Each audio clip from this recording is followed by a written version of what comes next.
Dear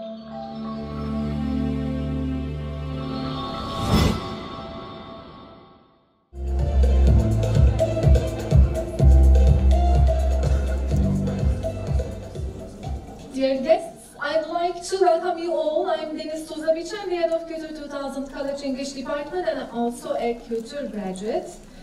I have been a part of the Kültür Schools family for 21 years. As an English teacher, I'd like to welcome you all once again to our Kültür FLT conference, while feeling the excitement and the joy of Kültür Schools' 60th year anniversary.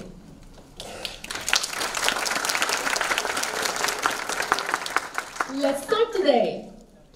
According to the Kültür Schools Constitution, the theme universality in education is essential. Kültür 2000 school, middle and high school students have designed their own clothes by using the recycled materials.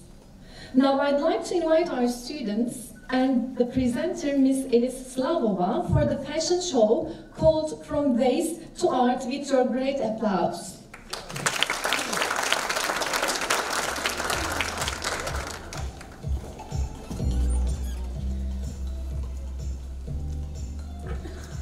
Now, I'd like to invite you for a moment of silence and the national anthem afterwards.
Design with essence. It's easy to walk with a breeze behind you. The important thing is to be able to say hello to life when you're facing a heated storm. This is design with essence. The design is made from 20 recycled newspaper pages. It has 88 fans and finished off with 32 leaf motifs. It calls out to you with the warm sound of the fresh breeze blowing from the sea.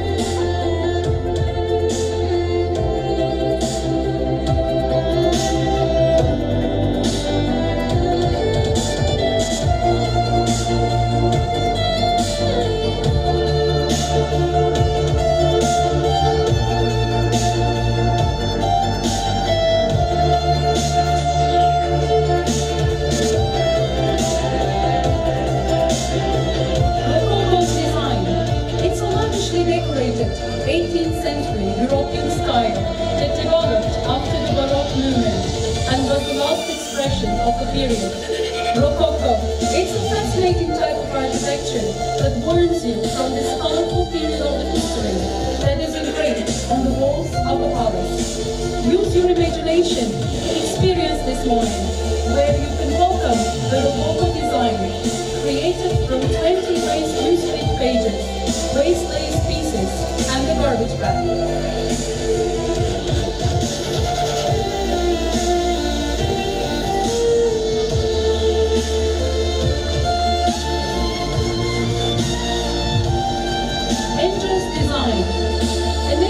Brings beauty, goodness, honesty, and purity to you.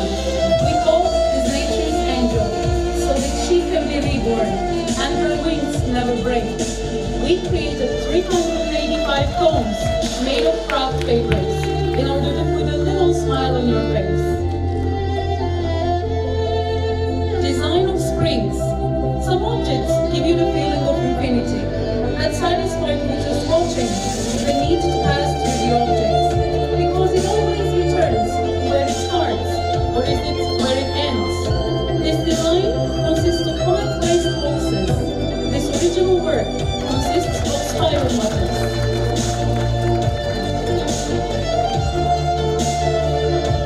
Vintage design.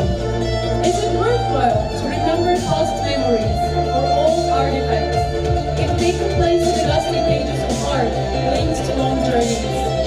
Retro, like vintage. That's why we call this design vintage. It consists of base newspapers, magazines, egg boxes, garbage bags, and plastic plates. This design is waving at your smiling faces from far away.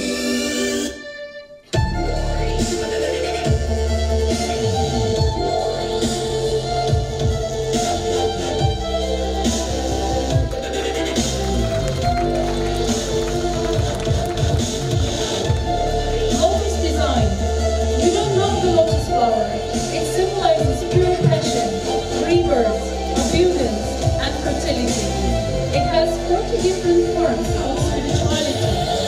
It is the essence of life in ancient Egypt, in Mesopotamia. We brought this song to you with inspiration from ancient civilizations. The design named Lotus consisted of 180 plastic water bottles, 105 cups, and raised lace to offer you purity and abundance.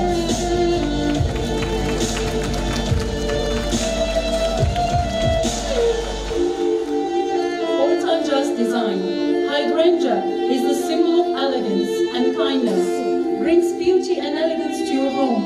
The hydrangea is hearty, thin, and romantic. That's why this design is the last voice of this fashion show. With this design, which is made of flower motifs and strands using 24 newspapers, waist lace, I ask from you for the last time your wishes and that you show kindness on your faces.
I'd like to thank Kültür 2000 school students and Miss Elis Slavova. Dear guests, I'd like to remind you a few points before we start. During your cafe break, you can visit the publisher's stands in front of the Kev Hall and on the 2nd, 3rd, 4th and 5th floors. As you know, there will be a free wireless connection all through the day via Kültür Guest connection. You can use your phone number and your own password, the password you created. And if you share the photos of today, please remember to hashtag us from Kültür FLT20, please. And in case of an emergency, please note that the emergency exits are on the both sides of the auditorium. And in case of having any health problems, there is a health person who is available in the campus. And one last remark, due to health problems, Virgül Apaydın'ın Yakın's session has been cancelled, unfortunately. Now, I would like to invite İstanbul Kültür Educational Institution's School Coordinator, Mrs. Biris Kutoğlu, on stage to share her speech.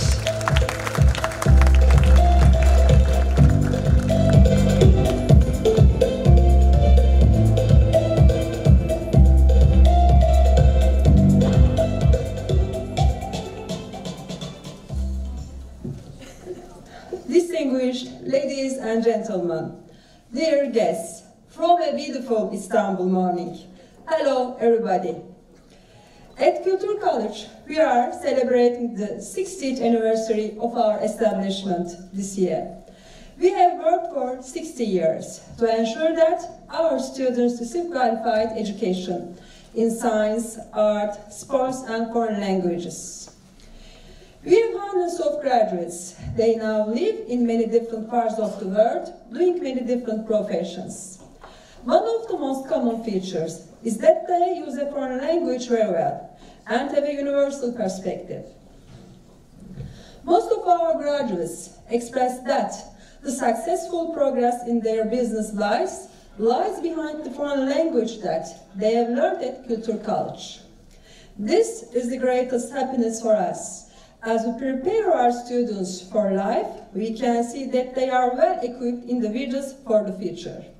As a school that has left half a century behind, we are proud to fulfill our mission. While planning our anniversary events last year, one of the events we gave great emphasis to was the planning of a foreign language teaching conference that would bring together educators from all over Turkey. Here we are together today. I would like to thank the precious educators from dozens of different schools. As part of the Kültür family, I would like to thank all my colleagues who contributed to this conference, which can be regarded as a symbol of the value we attach to the importance of learning foreign languages, and I believe that we will have a productive day. I present my regards with the hope that you have a sharing and learning experience.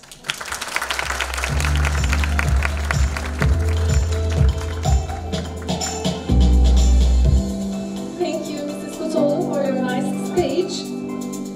Dear guests, it's time to pass the microphone to a well-known academician and educator, Mr. Sedat Örsel. Sedat Örsel graduated from Ankara University's Faculty of Law. He enjoyed the work as blacksmith and cartoonist during his studies. As part of the first ever team of the Turkish radio and television, the pioneer of TV broadcasting in Turkey, was producer of several dramas. He complemented his education with various trainings in Scotland and Japan, and at the BBC in TV broadcasting, media management, teaching stage management. During his career with TRT, he served as a producer and in managerial positions of various departments, including cultural broadcasting, training center, and international productions. He founded and managed 2 international channels of TRT, namely TRT Int in Europe and Avrasya TV in Central Asia. He has traveled around the globe several times and accomplished the first ever sales of TRT productions in a number of TV film and program markets. He has spearheaded many joint productions with foreign TV broadcasters. Completing 25 years in service, he went into retirement in 1992 when he was the Deputy Director General of TRT. He continued his career as General Coordinator of Alo Bilgi Group. In 1993, he started working as founding director general of Eko TV, a joint venture of Turkish conglomerate Koç Holding, Time Warner US, Canal Plus France, which has then become the CNN Türk of today. Simultaneous to his TRT career, starting from 1977, he has delivered media courses from 43 years at universities in Ankara and Istanbul, Antalya, Gazi, Ankara, Başkent, Bilkent, and Istanbul Bilgi universities, and gave 355 conferences throughout the country.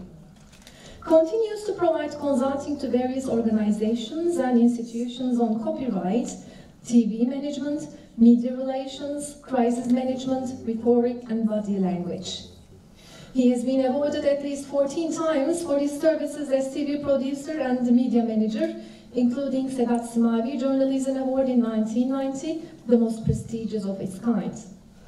In 1992, he was elected as the most successful civil servant of the year, received honorary awards such as 50 Years in Profession in 2017 and Guardians of the Republic in 2018. He has represented Turkey and the Turkish radio and television on various platforms and committees of the Council of Europe and broadcast unions of Europe and Asia. He can speak English and also proficient in Ottoman script. His iron sculptures are being exhibited. He is also holder of permanent ID for press members. Now I would like to invite Mr. Sedat Örsel on the stage to share his stage, a person who knows the language of the virtual people. Birazdan anlatmaya çalışacağım.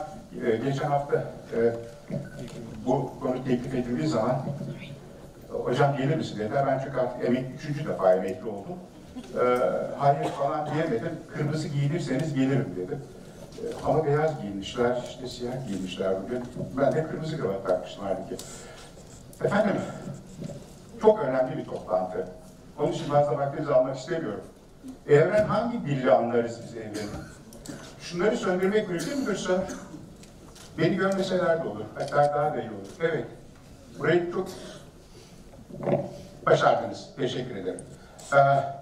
Evren hangi dille anlaşılır? Tabii Galileo diyor ki matematiktir diyor. Aslında evrenin diyor ortak dili matematiktir. Yarın değil öbür gün başka bir kolejde matematik öğretmenleriyle buluşacağım. Böyle başlayacağım lafa.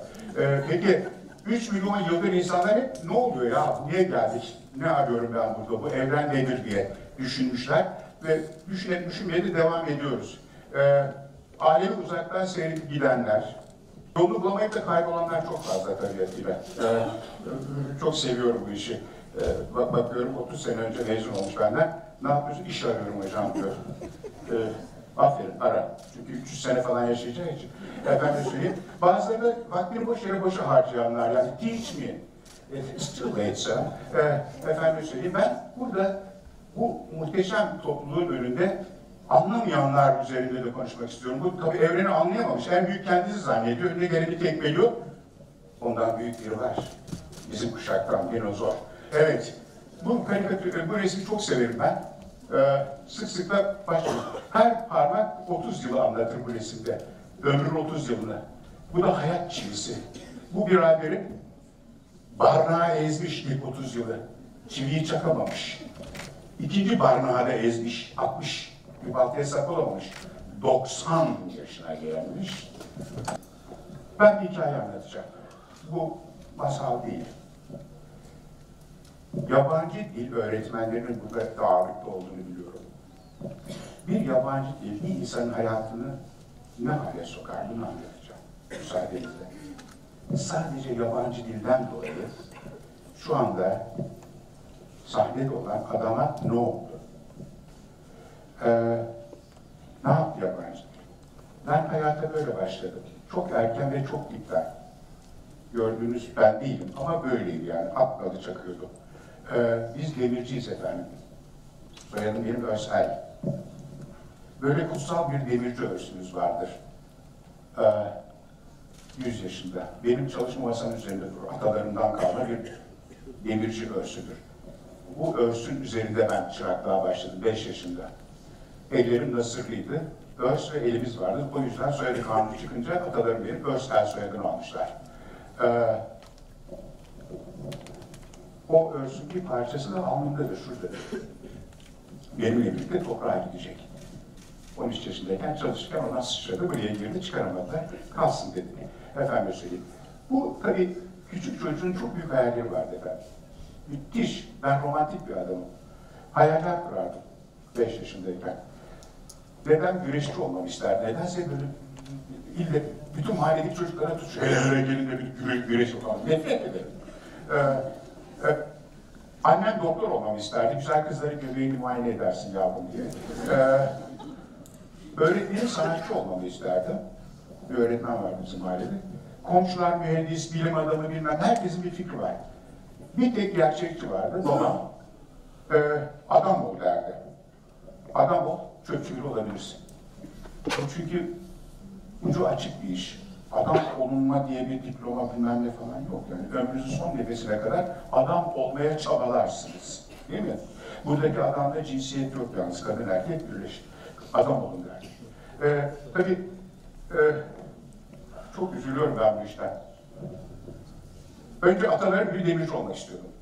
Çünkü demircilikle başlamıştım. Hala da yapıyorum demircilik. Bu bizim atölyelerimizin olduğu, oraya da şeyler uğradı, belediyeler uğradı. Yıktılar atölyelerimizi bilmem ne. Park yaptılar, babamın adını verdiler. Güzel heykeller yapmalıydım. Hayalimdi. Çünkü 10 yaşından itibaren heykel yapmaya başladım. Bütün malzeme var orada. Recycling mümkündür şeyde, demircilikte. Güzel bunlar arada yaptığım heykeller. Aktör olmayı çok istiyordum küçükken. Aktör. Sonra bir orkestra dinledim. Bizim Mamak'ta geldiler. Bir orkestra, inanamadım. Ben de orkestra şefi olmalıydım. Onu da yapmalıydım. İşte çocukluk ya, efendim söyleyeyim, karikatüristim. Bütün tahsil hayatım karikatür olarak kazandım. Karikatür olarak kazandım. Bu İngiltere'de televizyon kolejindeki hocaların karikatürleri. Karikatürler çizmeliydim. Dünyayı karış karış gezmeliydim yani. Küçük kafamda bu şekilde bir hayal dünyası. Muhteşem bir anne baba yetiştirdi. Çok küçük yaşta kişiliğim kazandı. Yani büyük adam muamelesi yaptılar. Ben hiç maç seyretmedim dostlar. Var ya 90 dakika, dün akşam ortalık birbirine giriyordu. Futbol maçı. Hiç 90 dakika. Hocalardan bir tanesi bir üniversite değil. Hocam Fenerbahçe durumunu oturup bilmiyorum dedim. Niye? Ben hiç maç seyretmedim. Şaka mı yapıyorsun dedi. Evet dedim. Ne kaybettiğini biliyor musun dedi. Ne kaybettiğini bilmiyorum. Ben akıllı bir adam. Ne kazandım hesaplayabilirim dedi. Gittim Excel dosyasını açtım. 65 yıldır seyretmediğim maçları yazdım. Saatlerini. Karımla yapmadığım kavgaların sürelerini yazdım. Arkadaşlarımla yapmadığım kavgaların sürelerini yazdım. 90 dakika maçtan sonra 6 tane 7 tane kazmadım. 10 tane kanalda o maçın nasıl olması gerektiğini onları seyretmediğimi yazdım. Stadyumdan önünde beklemedim süreleri 3,5 sene sürdü. Bunu yaptığımda 70 yaşındaydım. Yani ömrümün %5'ini ben 22 tane kış dergileri seyretmediğim için kazanmıştım. Ben 3,5 senede en az 1000 kitap okumuşum. 15 tane ülke görmüşüm. Dünya kadar orkestra dinlemişimdir. Heykeller, neyse uzatmayayım. Evet, bu şahane anne babadan sonra müthiş bir öğretmenim oldu. İnanılmaz bir öğretmen. Zeynep Doğu, bu da kız kardeşi. Mihraci Hoca. Ve orada konuşan dostlar, başka bir yerde konuşur musunuz? Lütfen. Teşekkür ederim. Muhabbetine koyu yerinde kestin, ne yapayım? Burada gördüğünüz Kıvanç Tatlıtuğ'a benzeyen adam da şu anda sahnede. Burası Mamaklı İlkokulu, bu Atatürk'ün yolladığı 2 kız kardeş. Mamaklı İlkokulu kurmuşlar. Ben son öğrencisiydim. Benden sonra emekli oldu. 15 gün geçiyor, babam dükkanın önünden geçerken Zeynep hocam diyor, Sedat'ın durumu nasıl diyor. Sedat okuyamayacak diyor. Arkadaşları 15 gündür fasulye, işte ağlı harfler falan, bu sürekli karikatür yapıyor diyor. Babam diyor, ama diyor, o zaten 5 yaşından beri okuma yazmayı bilir. Ne? Bilir diyor Sedat diyor. Gazeteleri falan okudunuz. Ertesi gün geldik, 19, kalk bakayım tahtaya dedi, kalktım, yaz bakalım. Ben bugün okula erken geldim. Küçük harfe mi, büyük harfe mi dedim. Küçük harfe yazdım. Yazdım. Sınıf 4 oldu böyle, ne oldu olan oldular. Şunu yaz, bunu yaz, geldi, saçlarını boşladı, aferin sana dedi. Ertesi gün bana 12 tane kitap hediye etti. Bunları dedi oku.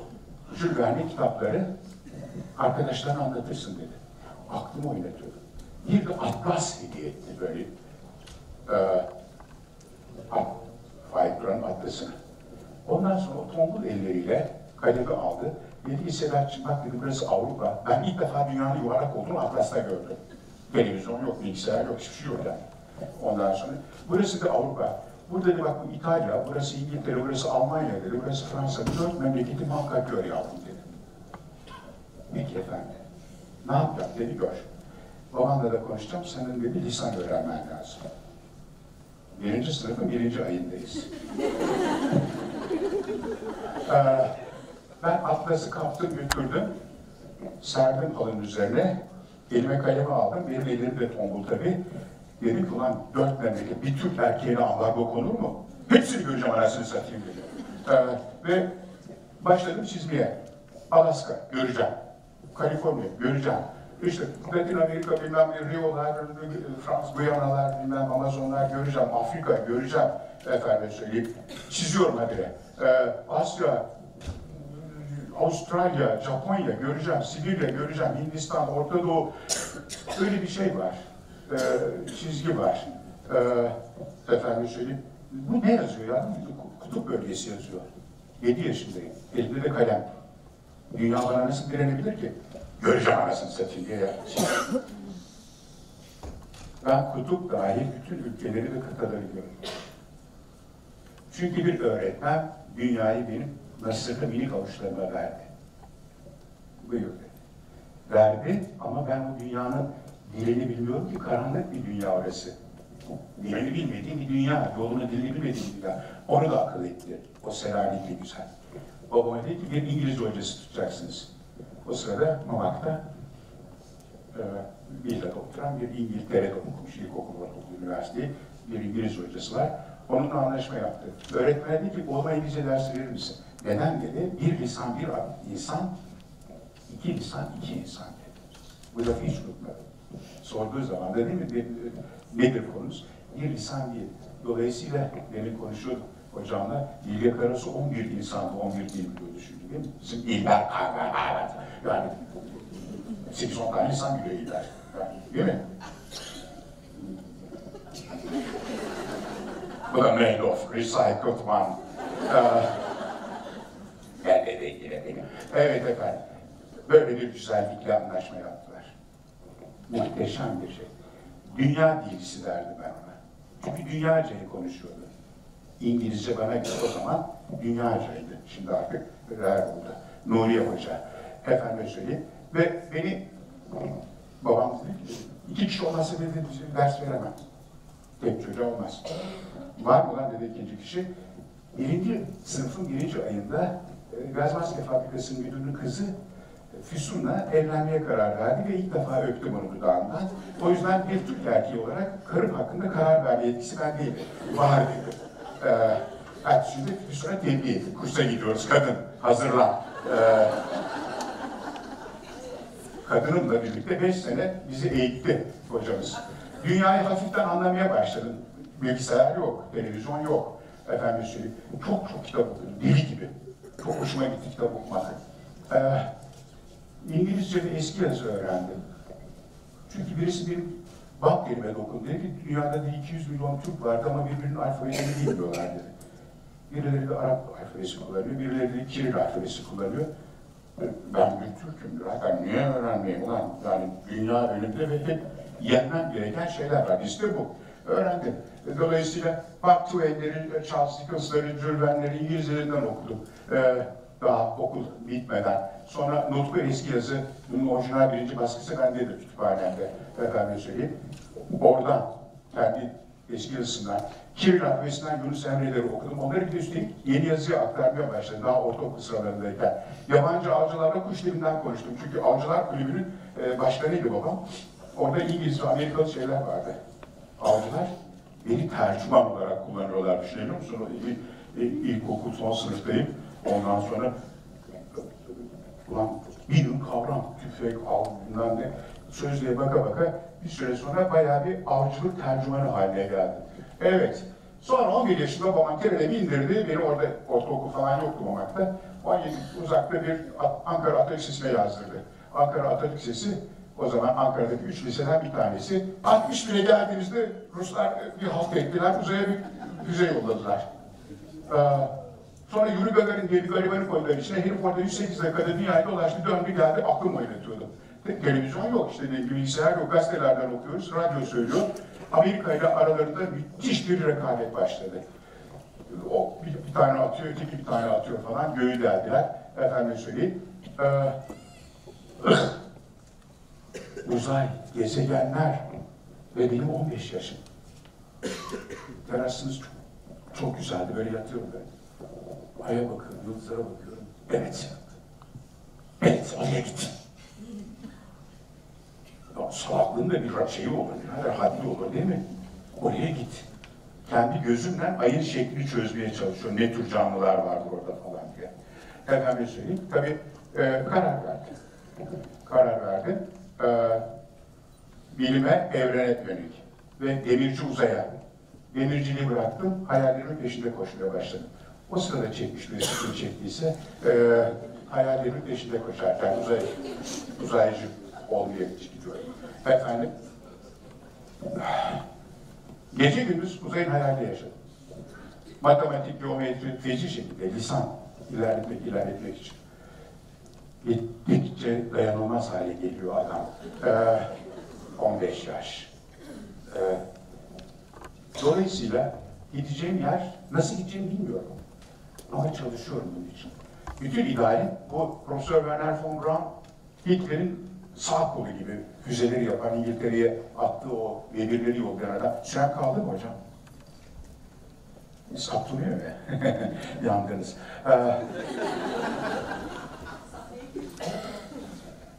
Onun asistanı olmaya çalışıyorum. Ben severim o gülüşü. Bir kadın gülüşü kadar insan. Evet. İlgi karımızda değil, yine mi başladım derdi. 5 yıllık eğitim için bunlar İspanya, İtalya, Yunanistan ve Türkiye'den 2'şer öğrenci almak üzere yola çıkmışlar. NASA'dan 5 tane uzman. Oradaki sınavları bitirmişler, Türkiye'ye geldiler ve Türkiye'de bir sınav yaptılar 5 gün boyunca. Türkiye'de o zaman üniversite sınavlarının 2. yılı. Bir sayfa soru dolduruyoruz. Ben Türkiye 140. falan olmuşum. O günün sınavı ayrıydı, onu kaçırdım. Bunların yüzünden. Sonuçta öyle orada işte 120 kişi falan önce bilmem ne falan derken 7 kişi finale kaldı. 2 kişi gidecek. Başlarındaki adam dedi ki şu dedi şeyi al. Kontratı babana imzalat getir. Nedir bu efendim? Eğer okumaz her yerilik yaparsan $171.000 tazminat ödeyecek babam. Adama tabii is your mother beautiful diyemedim. $171.000. Aldım götürdüm. Dünyanın en güzel adamlarından birisi bu Mamaklı Demirci Süleyman'dır. Kayı soyunun büyük adamlarından. Götürdüm şu ifadeyle, babacığım dedim Amerika sınavını kazandım. Bu ne dedi? $171.000'lık bir kağıdın altına imza atacaksın. Ver kalemi dedi. Verdim. Şuraya Süleyman Örsel yazdı, imzaladı, kapattı. Gavurça değil mi dedi? Evet dedim. Soru sorabilir miyim? Tabii dedim. Amerikalı olacaksın değil mi dedi. Ve burada uzay çalışması yok kolay. Biliyorum dedi. Bu diploma da burada bir halta yaramaz dedi ama dedi, git yavrum oku. Babam olarak gurur duydum. Senin dedi kalma ihtimalin yok. Birincilikle bitirirsin. Arkandayım dedi. Paraya pula ihtiyacın olsa yanındayım. Ama dedi, vatan olarak evet dedim. Oğuzların kayıp oyundan dedi. Bir senatör olarak kendi milletinize hayırlı olmanı isterim dedi. Bana kalırsa burada kal, benim Amerikalılara bağışlayacak olduğum yok dedi.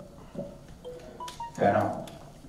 Çok fena oldu. 17,5 yaşındayım ve yapacak bir şey yok. Münir diye bir arkadaşım vardı, onu aldım.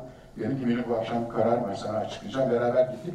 Hukuk fakültesi ülkenin arasında bir Azmi abinin meyhanesi vardı. Şimdi ayranhane diyorlar onları. Orada bir büyük ayran içti. Anlatmaya başladım. Yanlış adama sorduk dedi. 5 dakika. Şöyle baktı bir tanesi. Yahu dedi, çok mu seviyorsun Ernest Hemingway'i dedi. Yani amcan gibi anlattı. Donlu rengini sorsak söyleyeceksin dedi. Donlu rengini bilmiyorum ama severim yani edebiyatçıda. Ne yani dedi şimdi dedi. Biz dedi burada Tolstoy'u sorsak. Tolstoy Rusya'nın anlatma dedi. Birisi dedi ki herhangi bir kitabını okudun mu dedi. Hepsini dedi. Eskiden insanlar kibardı. Oha demezlerdi. Say dediler, saydım. En son hangi kitabını okudun dedi. Abi. En sonunda The Killers adlı uzun bir roman hikayesi vardı. Onu dedim ben çeviriyorum. Senaryo haline getirip sahneye koyacağım dedi. Bunu söylediğimiz adam Turgut Özakman. 3 tane oyun devlet tiyatrosunda oynuyor ve Türkiye'de, Ankara Radyosu'na müdürü. Türkiye'de ondan habersiz tiyatro, herhangi bir tiyatro sinek uçması mümkün değil. Vay dedi, beyefendi Hemingway'e çeviriyor.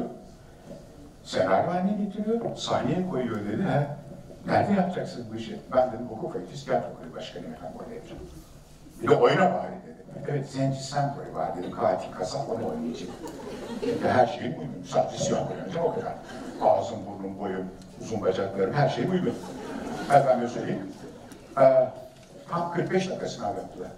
45 dakika, Bertolt Brecht'ten başlayıp Anton Çehov'dan Tennessee Williams'a aklınıza gelecek şey. Sonuçta aramıza hoş geldin dediler. Tam kapıdan çıkarken Turgut abi dur dedi, durdum. Kaç kitap okudun sen dedi. Bizim Mama Kütüphanesi 3000 kitap var dedim. Biz dedim 6 arkadaş, bunların hemen hemen tamamını okuduk.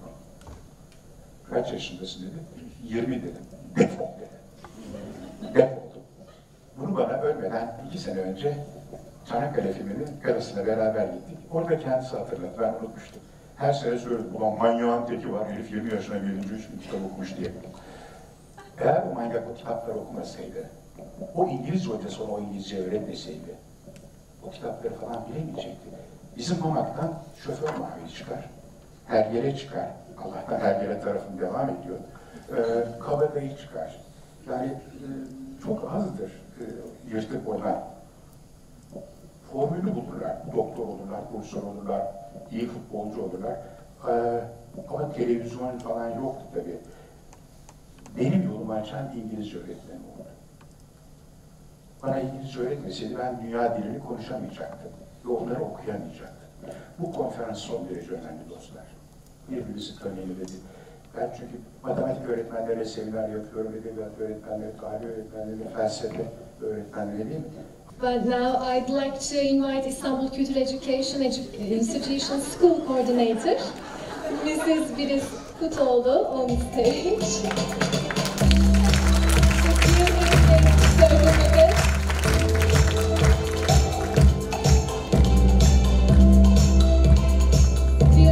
Kültür schools have donated 3 saplings in your name to Elazığ Bademli Forest.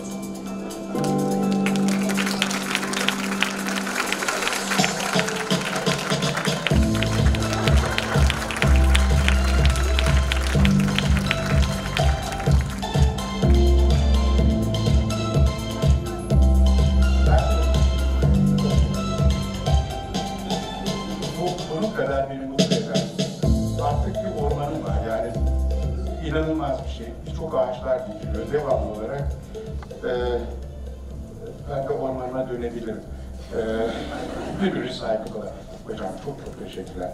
Dear guests, it's time to discuss the ways of learning a foreign language with our distinguished panel. But before that, I'd like to remind you after the panel, don't worry, we will have a 30-minute coffee break.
we are ready. Are you ready for the panel?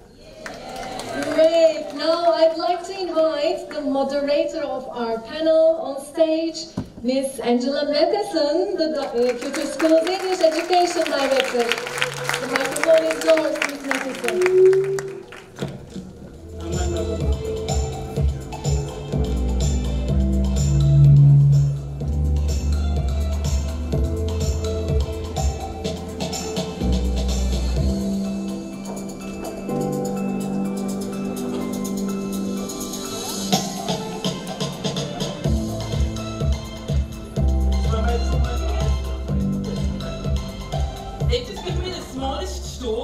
I don't know if you can see it. Can you see the height of it? So I'm not going to sit down. If I sit down, you won't see me. Okay, we're going to do this a little bit different today. I've attended lots of conferences and I've never actually seen anything like this. This was my brainchild, so if it doesn't work, it's all my fault. If it does work, then please applaud me later. We are going to introduce 4 panel members to you. They've actually all come from different publishing houses. It's very unusual for us to get them all together at the same time.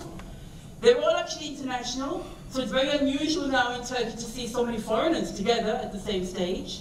Usually you only ever see us at the bar. So we're going to talk about some questions, and also you are going to be involved in this, please. We want you to ask us questions, or to ask them questions. And they're very panicking about the fact that you're going to ask them questions, so please ask them lots of questions. Okay, so first, I'm going to start by introducing the other lady of the panel, because tomorrow, of course, is International Women's Day, so this is why we chose her first. So I would like to welcome Judith Sharp. No, you're onto the stage, please.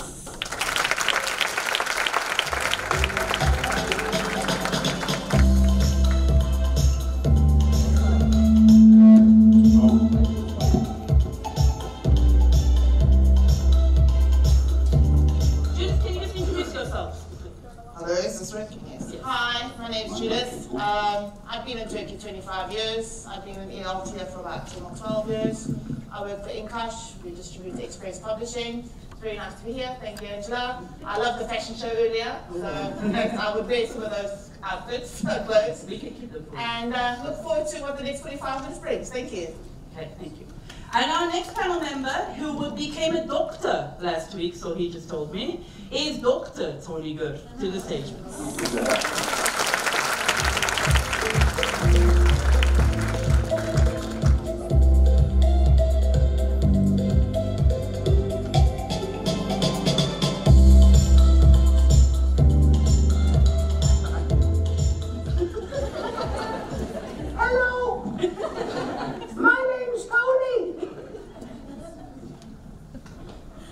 Good morning, Istanbul!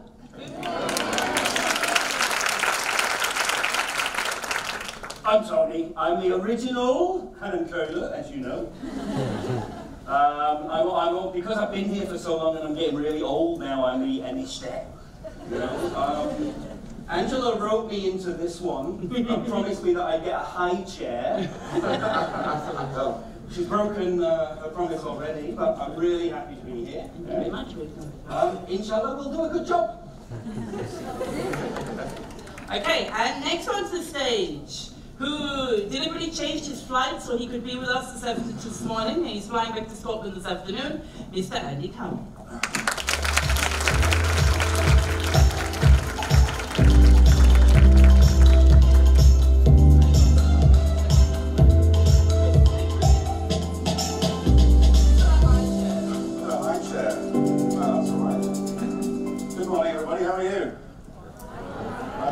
Actually, people say that I'm in Scotland. It's true, I live in Scotland, but I am English.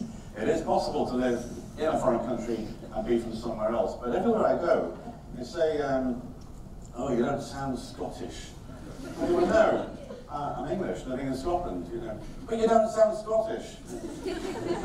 Yeah, I'd like to thank you all for inviting me along today, and in particular, my lovely friends at Eli Iba and the publishing house at Eli Publishing. I've been in Turkey this week meeting lots of schools, teachers and colleges to talk about reading skills, which is my main passion and making reading fun with benefits. And I was a teacher, a student of languages, and for 30 years I've worked across the world with publishers of all shapes and sizes to read schools and consult on materials and on training. Thank you. Last but certainly not least, we have Mr. Christopher Sheen.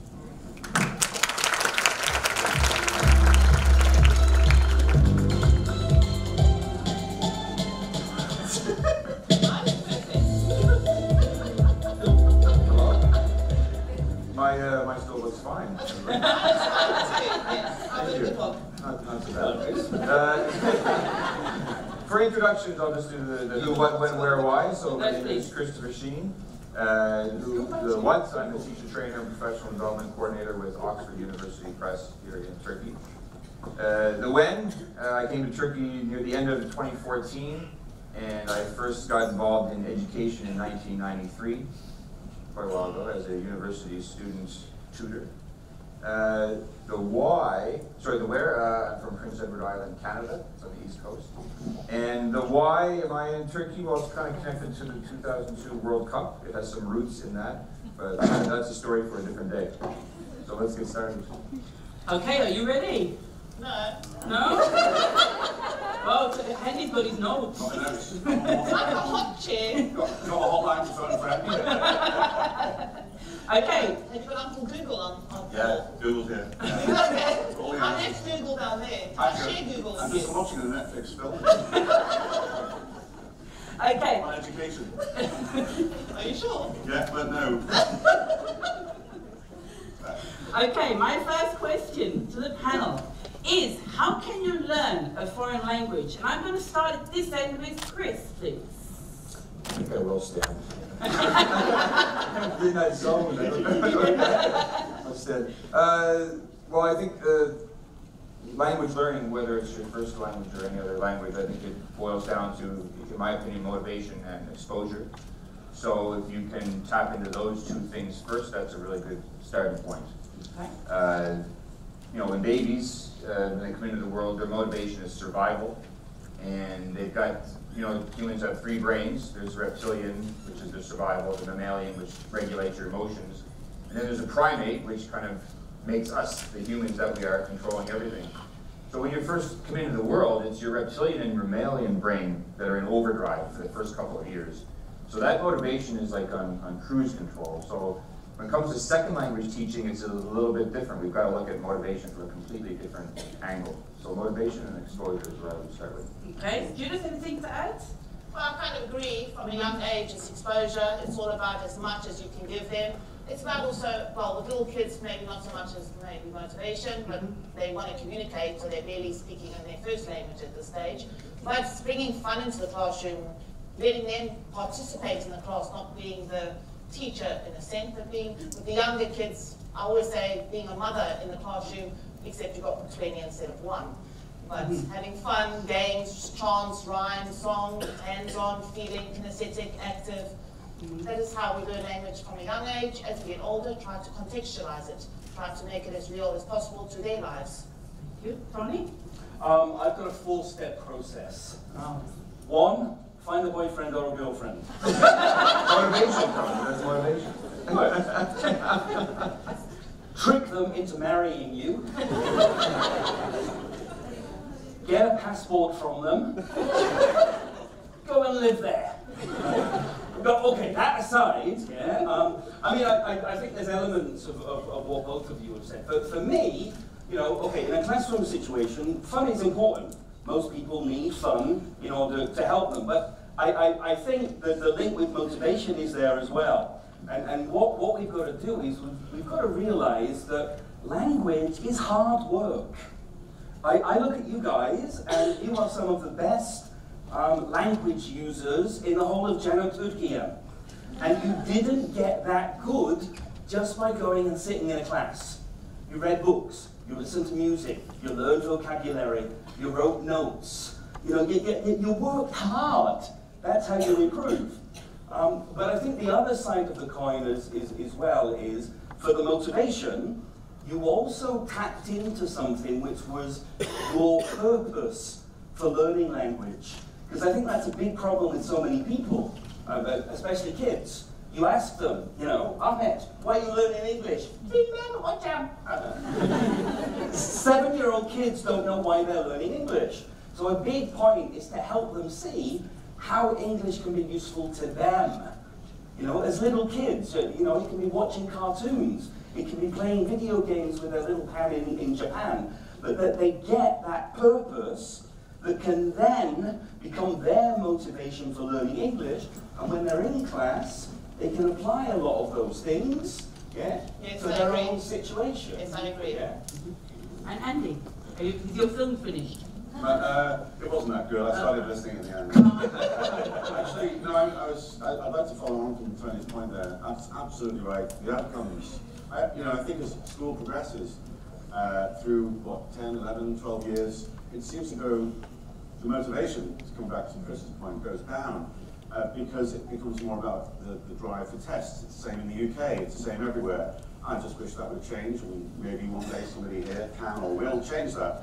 But English isn't a subject at school. We hear that a lot of conferences, and I just want to be another reminder, it's not a subject, it's a skill, and it's a global communication skill. So to pick up on Tony's point, always keep thinking about, at primary you can be experiential, and people are, we do a lot for activities to involve them, and they feel great, it's great, happy, and then in secondary, it starts to dip down because everyone really is thinking about passing the test, and that can't change today. But the question remains as you go home is thinking, how can I make my lessons feel relevant? They're really, really relevant. I mean, what is the reason? Can we still add in new things to each lesson that makes them realize that this isn't something for a test? The test is just an indicator of how well they're going to communicate, hopefully, internationally or study in English. Now, it sounds really grand on stage and a bit of a fantasy, because the reality on Monday is you go back, you look at your workbooks and students' books, and I don't think it's changed in nearly 40 odd years since I was at school,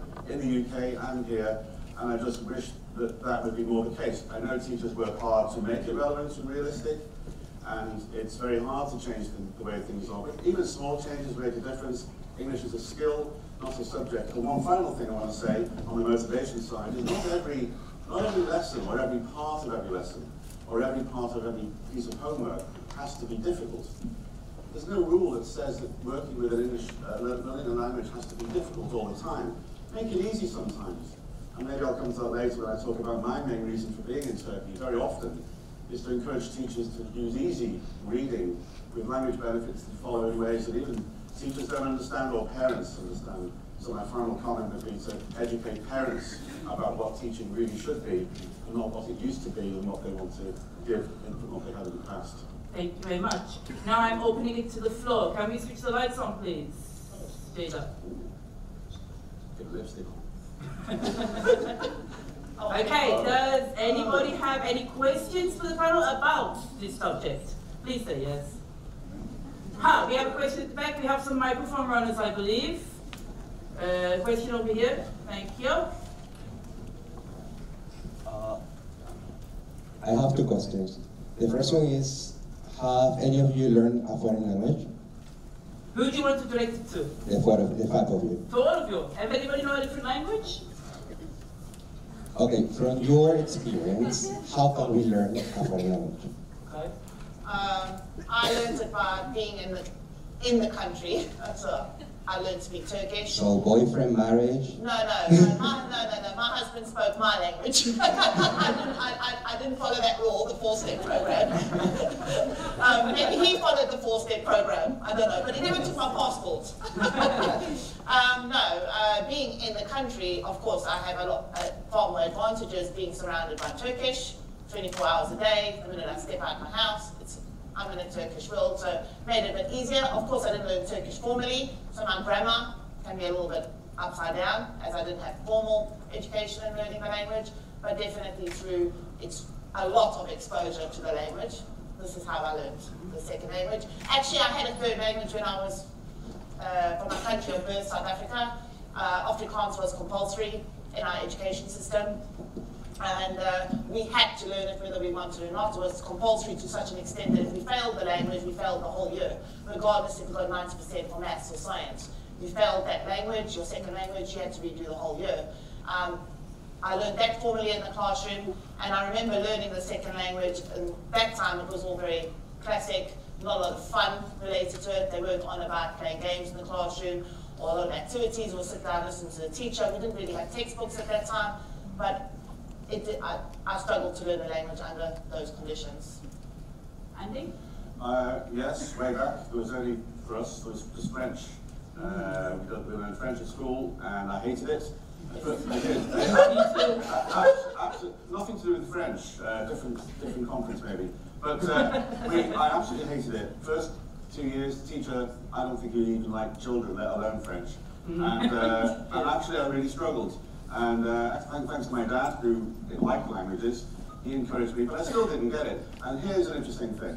In the third year, we had a new teacher, and guess what? He showed us photographs of where he used to live when he was a teacher in France. He was English, but he just connected the real world with the classroom rubbish we were being given, day in, day out, a series of rules and a series of tests that made no sense. We were trying to understand, why is a table feminine, you know?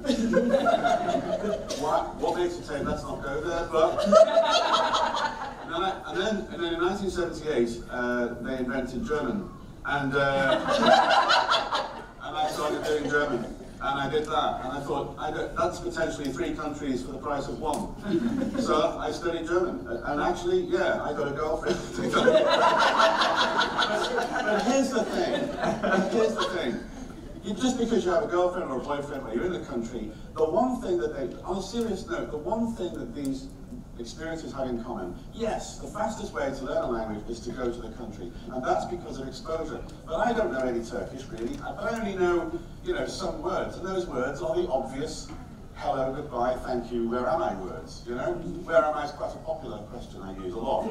And here's the thing, and I say this in my workshops with teachers, for those of you who've maybe met me, if you show a list of words from a language you don't know the easy ones. There are no easy words. Everything's difficult.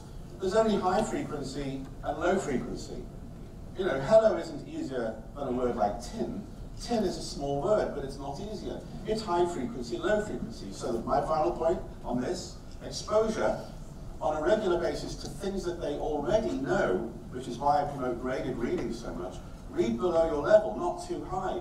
Read often, read below your level, and see those words over and over again. And my final example is I can only write one Turkish word, and it's Turkish. Okay? Yeah. Well, the thing is, I don't need that word. I know it. Why would I want to be able to write it? But I spend my time in cars and trains looking out of the window, or even everywhere. So if I see that word so often, I'm going to learn it. I didn't try to learn it. I know it. I can even write the funny letters that you've got. The funny letters? They're funny to me. Anyway. Chris? Yeah, going back to your question, in my original point, I think motivation and exposure. I've had the experience of going through different types of other language learning. So being from Canada, but I'm an Anglophone, but French was from kindergarten. And my motivation usually was in the morning. I did have an affection for French actually. But in the morning, I would be always looking at the packaging. Oh, this is in English, what is it in French? So I learned a lot of breakfast foods and different types of things regularly because of my motivation to learn it. But the exposure was there at the touch, if I wanted it. A couple of other countries that I lived in, most recently Japan, I learned it by being there, but also now that I have young children, I find myself eavesdropping on the conversations a lot more and going like, do I understand that? I better learn that, so I want to be able to communicate with them better. So, yeah, motivation and exposure depending on your context, I think, but those are still irreplaceable. And let's put on this. Well, with me and Turkish, I found a girlfriend. She tricked me into marrying her. She got me a Turkish ID card. I changed politics in Istanbul, and I lived here. My story was very similar to Andy's with French and German. I think with me, with Turkish, it was so important to be here and just have opportunities to speak. So I used to start at a word level, and then I grow the word with a verb, and I'd mess it up. But the thing was, I never cared, because people are actually quite forgiving. when you make mistakes. So I think it's important that you're brave enough and you recognize that failure is actually quite good. Because I think one of the biggest problems we have, and you know, maybe it comes from our school culture, is that we teach kids how to be scared. We teach kids that it's not good to make mistakes. And we allow kids to be laughed at when they make mistakes. Whereas we should be doing the opposite. You know, it's fun. Making mistakes is good. Failure is brilliant. You know, because we've got to dive in, we've got to experiment, and we've got to learn from a lot of the mistakes we make. I think it's very much the same with English.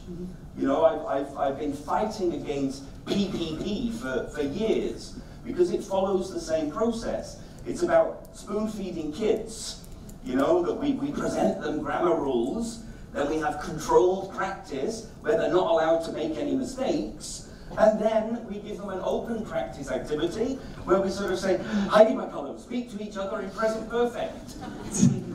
It's fake, and it encourages people to not want to speak, not want to make mistakes. Huge problem. Oh, hopefully that answers your question. Yeah. Jerry, can you do the light scan, please, for me? Thank you. Question number 2. What can teachers do to make their classroom a learning environment? And we'll start with Andy.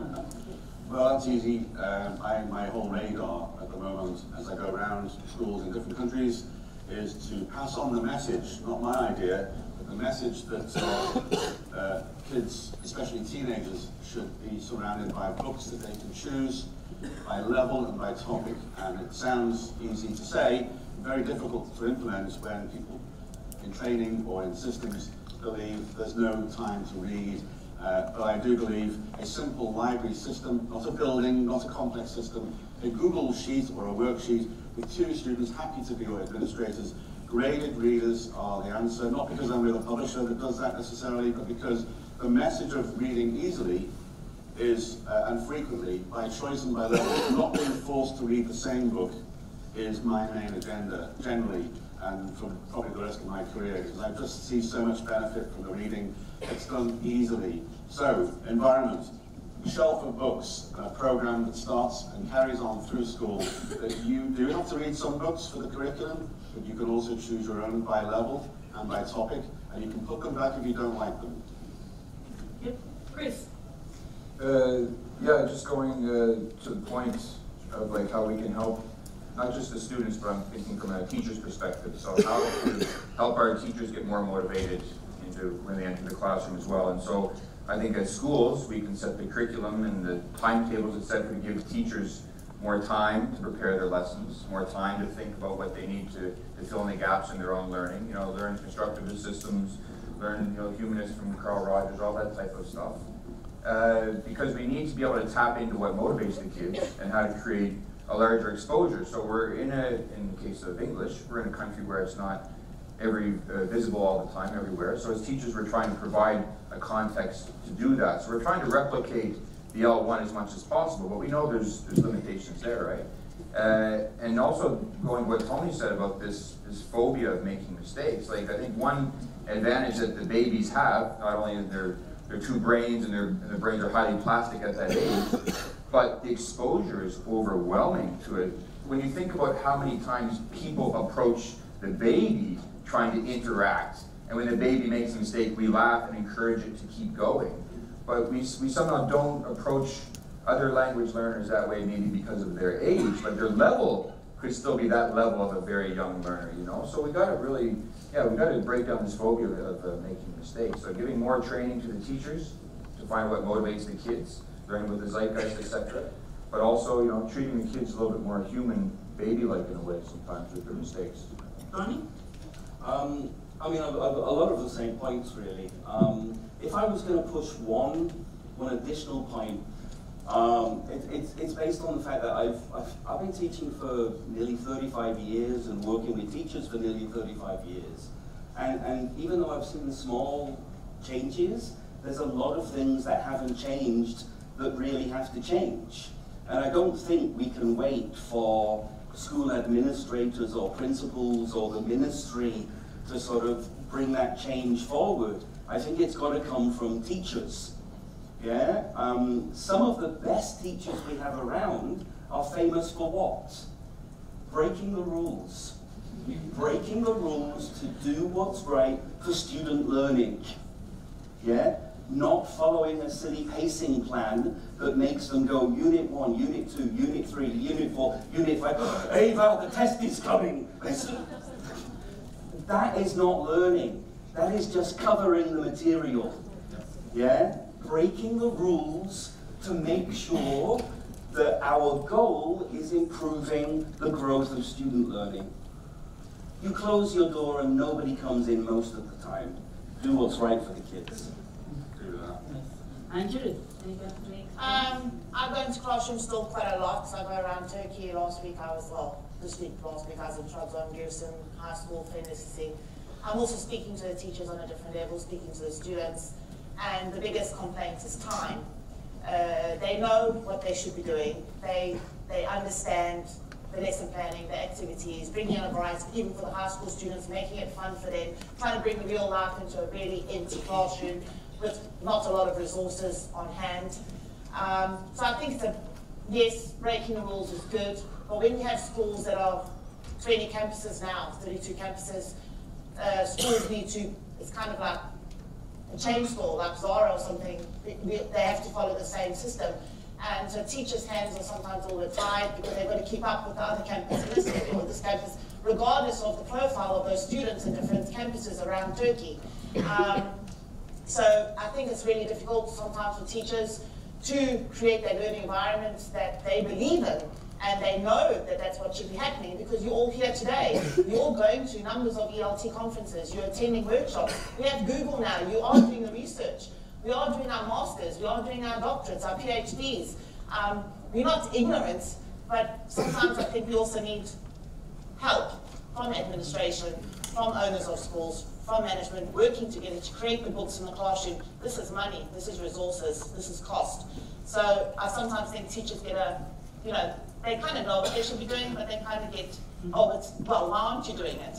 Kind of accusations thrown at them. And yes, I have a little bit of empathy for where the teachers are at as well, in this, particularly with this particular subject. Jada, can you switch the lights on for me, please? Any questions about classroom environment? Do you have any questions about this? Jada, can I have the lights, please? No question? Oh yes, we have a question over here. Do they have a mic runner, I guess? Yes. For the constructivist, Hi, he's all right. constructivist area, constructivist, let's say, environment is not easy to make, but after that, how can we get the feedback? How can we understand, are they really in constructivist environment? Would you like to ask a specific person or all of them? No. All of them, okay. Who wants to go first with that one? Nobody. Well, I think a lot of the classroom setup is you're trying to get kids to start interacting with each other more, like, you know, the proverbial pair work and group work, but that's really when that's your time to move around and monitor and see how the kids are doing, when you can start introducing certain scaffolded language functions into that particular lesson or the block of lessons, that kind of thing. So too often we're too teacher-centered, I think, and we don't even really give ourselves a chance in a 40 or 45 minute lesson to get in there and just let the kids do what they're doing so we can observe and take notes and how to make the lesson more constructive if need be. Anybody else want to go? I was going to follow on that point. A while ago, I came to Turkey and gave a talk on classroom management, and it was one of the hardest talks I've ever done because I knew that all the teachers really wanted was a list of police procedures to kind of control the kids, and I kept, throughout the whole talk, I kept saying there's one slide at the end which will be, you know, a warning to you, and the slide at the end was just riot police waiting for the trouble to happen. And I think the classroom environment is all about rapport. And I began the talk with there's YouTube videos, you've seen them, where I think they're in the States. There's a couple of guys and women who have their own fist bump introductions. So the class lines up outside. Look on YouTube. There's maybe the whole class is lined up, and then before they go in, now I'm not saying you have time or interest in doing this, but each particular student had a different way of doing a a greeting with the elbow, fist bump, you know, a turn, a little dance, and they all went in. And that was their routine. But the point wasn't that you should do something like that. The point was, when it comes to the environment of supporting, especially teenagers, who everyone feels are a big problem. But a lot of the problems, you know, can be solved by really hard work on building individual rapport, not being a teacher in charge. Not necessarily, you're still in control, you still rule the game, but work with them as people, and I know that's really hard. But if you make that effort, then you have, when it is time to pull things in a little, you can appeal to the connection you've got with individuals, and they're not all the same. You know? That doesn't change much for years either. But you know, like Tony said, I think you can make changes within. Whoever's telling you things, you make your own changes, because you know you'll make a difference. Any other comments? It goes back to building relationships, which we do in the real world anyway. So we should be taking that into the classroom. There's nothing. What we have been. Teachers tend to be very natural outside the classrooms, and we build our relationships. We are very comfortable speaking, we have our knowledge, we share it freely in informal situations. The minute we tend to go in a classroom, and as we said earlier, we put on our teacher's hats, and we become very informal, and we don't create that rapport or build that relationship. And I think relationships, as one famous educator from the US, she's also doing the rounds on Facebook for a while now, Rita Pearson, children do not learn from people they don't like. And I love that sentence, I love it. Because we don't learn from people we don't like. That's it. Yeah. I don't think we should worry about labels too much. I've seen teachers sort of say, I'm a constructivist teacher, and then I go and watch their classroom, and they never shut up. You know, there's a problem there. Well, what we have to get to grips with is this idea that kids, young ones, old ones, do not learn language. They discover language. Our job is to provide them with opportunities to discover that language and shut up. Perfect. Data, you can switch up the list. Okay, I'm going to skip question 3 because we don't have much time, but I'm going to go straight to question 4. So tell us about something that has given you a wow moment in the class, Tony. I think my first thing is I was a young teacher. By all accounts, I was pretty good. I was funny, you know. My kids got good results. But then when I moved to another country, I couldn't function. I couldn't function in another country because I'd learned how to be a teacher in Turkey. I'd grown up. When I was put in a totally different environment, I wanted to kill myself for about 6 months because I didn't believe that I could teach again. And the way I was saved there was I thought, oh my God, I've got to listen to the students. I've got to give them choice because what I'm doing is a waste of time. And it was discovering that really woke me up. It wasn't a master's, it wasn't a doctorate. It was a tough situation where I couldn't teach, yeah? And choice and listening were the two things that changed how I approach my teaching. Chris? Yeah, 2 kind of wow moments. One several years ago that affected me when I was doing CELTA, we're doing the teaching practice lesson. And you know, you don't have eyes in the back of your head, so when you do something, you're not always sure how the other people on the other side of the room are getting it. But I did something, and I gave the student confidence by just quickly going over and giving him a high five. This was a very low-level class. And I didn't notice the reaction. I turned away and kept doing other stuff. And later, one of the teacher trainers who observed me, they said, I started to cry when you high-fived that kid. And I was like, really? Why? She goes, you didn't see the effect after you high-fived him and went to the next student. The smile was just beaming on his face. And then since then, he participated as much as he could. So I thought, wow, going back to my point about motivation, we do have a lot of control over that. And if it's really natural at the right moments in class, you can motivate kids that maybe couldn't motivate themselves. You know, extrinsically, we can get that intrinsic perhaps going. And just to a point about exposure, recently I was home in Japan with my daughter. We had an English club going on, and Japan's similar to Turkey. There's not a world of English outside there. So I organized an English club for the kids a couple days a week, and they're all 6 years old. So I thought, I'm going to introduce puppets. And I never really played with puppets before, and I realized that puppets, if you tap into the motivation and you know what ages, what maturity level they're kind of open-minded to certain things, you can increase the exposure, because I would be in the other room and I would hear my daughter talking in English to no one else home. And I would look in the room and there she was talking to the puppet. So the motivation was there because I chose something at that maturity level, but the exposure doubled. There was nobody else she was talking to, but she was talking, and suddenly it was hair work at her choice, right? So that was a wow moment I had 2 weeks ago about education, even though I've been in it since 1993. Judith? Again, I don't think it's any particular thing. I've taught mainly in preschool when I first came to Turkey, the young learners, so I can speak comfortably from that age group. And I just think it's when you spend the first 2 months of the year, I always lose about 5 kgs, jumping around, sweating. It's normally August, it's really hot, classrooms are hot, and you've got to do a lot of work to teach 3, 4, 5-year-olds. And I always used to lose about 5 kgs, sweat like a pig all day, and they'd all look at me as if I was coming from some alien, because I'm also quite tall. And it would be sometimes, you know, am I doing anything? Are they getting anything? Especially in my early years of teaching. And I'd go home and I'd be tired and go again the next day, and the same vocabulary and the same structures. And then eventually after 4 or 5 months, they would start speaking to me.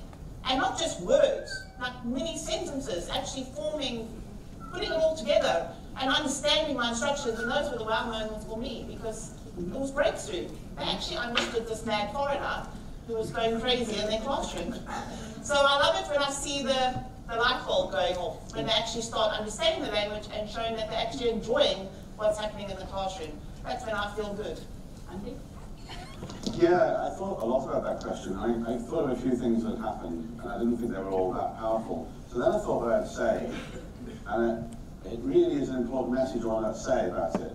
I had a wow moment in someone else's class, and it was a training from the British Council used to do summer schools across the UK in the 90s and before then, and each city would have its own focus. So in Leeds, it would be the communications summer school. Maybe in York, it would be the children's learning, and then ESP and business English around. And in those days, I was in ELT book selling. We had a bookshop in London, and I would drive around with books, no Amazon, no internet, and I would be the messenger of what's new in the materials world, which is my work here, really.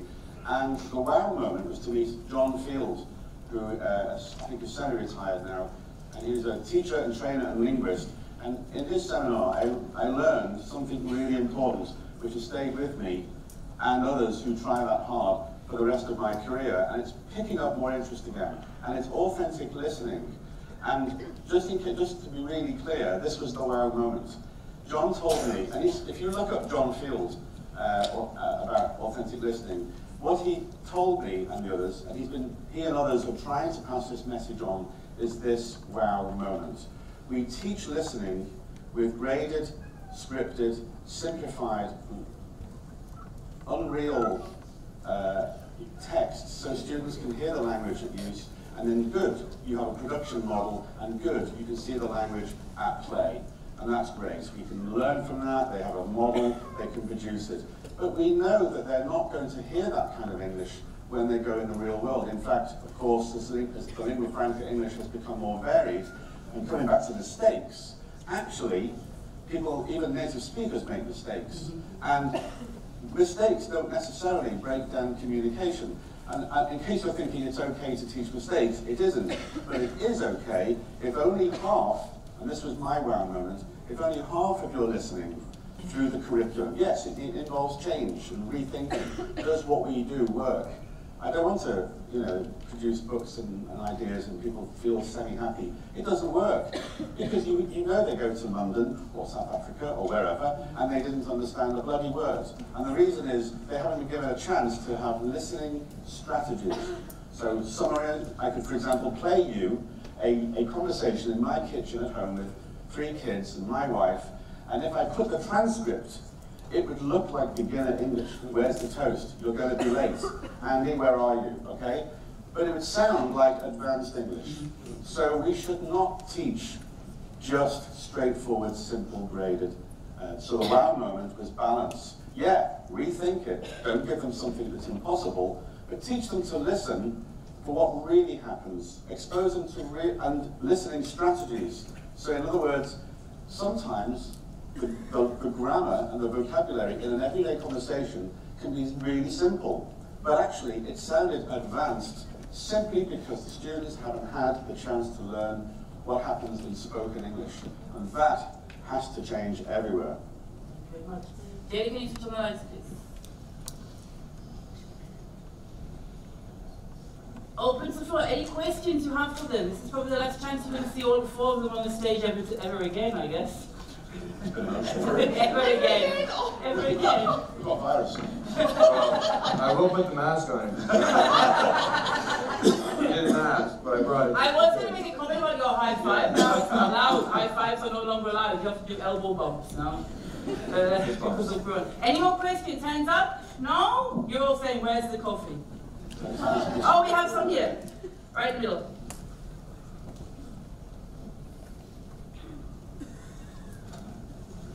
It's coming, the microphone. Pass it around. Pass the parcel. When the music stops, boom. Yes. I want to know your opinion about which skill to start with when I learn a new language or a foreign language. That was actually a question I was really cancelled. Which skill do you think you should start learning with? Anybody open to us? Nobody knows. Listening. Listening, yes. Listening, any other listening? Then reading. Yes. Listening, or you're agreeing on Reception. Academic essays. Get them in early. They're in all of the Hasselhoff exams. Third conditional. Third conditional, yes. Mixed conditionals. Yeah. What about present perfect continuous? I still don't understand what that is. Listening. Listening. Lots of reading. Simple reading. Not challenging all the time. Yeah. Yes. Listening and reading, I guess. And speaking when people choose to speak, not forcing them to speak. I agree with that. Yes. Please don't make them read out loud all the time. They don't all hate it. And they listen and repeat. Yeah, exactly. Don't pick on people. I hated it. I know, I do it in my training sometimes. You read out loud. I do it to the teachers sometimes in my training, like, because we never give the children a real choice. We kind of put a pitch out there and then we just kind of jump on one. Yeah. And then they probably know the answer, but then they're so shocked that somebody's, you know, they've been put on the spotlight. They're like, I've got to think about reading out loud because in secondary, for example, there's always a few who love it, and the teacher sometimes says to me, "Oh, my students love to read out loud." That teacher is usually a primary teacher, which is fine, or they remembered a few that like it. Nobody in life really reads out loud in public, unless you're a politician, a priest, or a teacher. Or a presenter in a panel. And it's just not fair. You can make them read aloud if you want to, but do it in supportive ways in groups, and give them more support and preparation. If you're going to read out loud, you always have to prepare first, so give them a chance to read it. Don't pick on them fresh and ice cold like jumping into a swimming pool. Support them, and if reading out loud isn't really pronunciation practice, by the way, that's my personal grudge. Go ahead. Okay. Well, I would like to thank the panel very much. It wasn't that bad, was it? no, Right, no. Yeah, thank you. And I would like to thank you all for contributing to it. First of all, I would like to present Judith with her certificate for her attendance today. Can I have Judith's certificate, please?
Wow.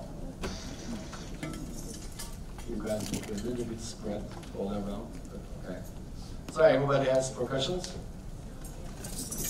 You did? And you didn't mix everything? Did you mix everything? So darbukas are here. Can I see the darbukas?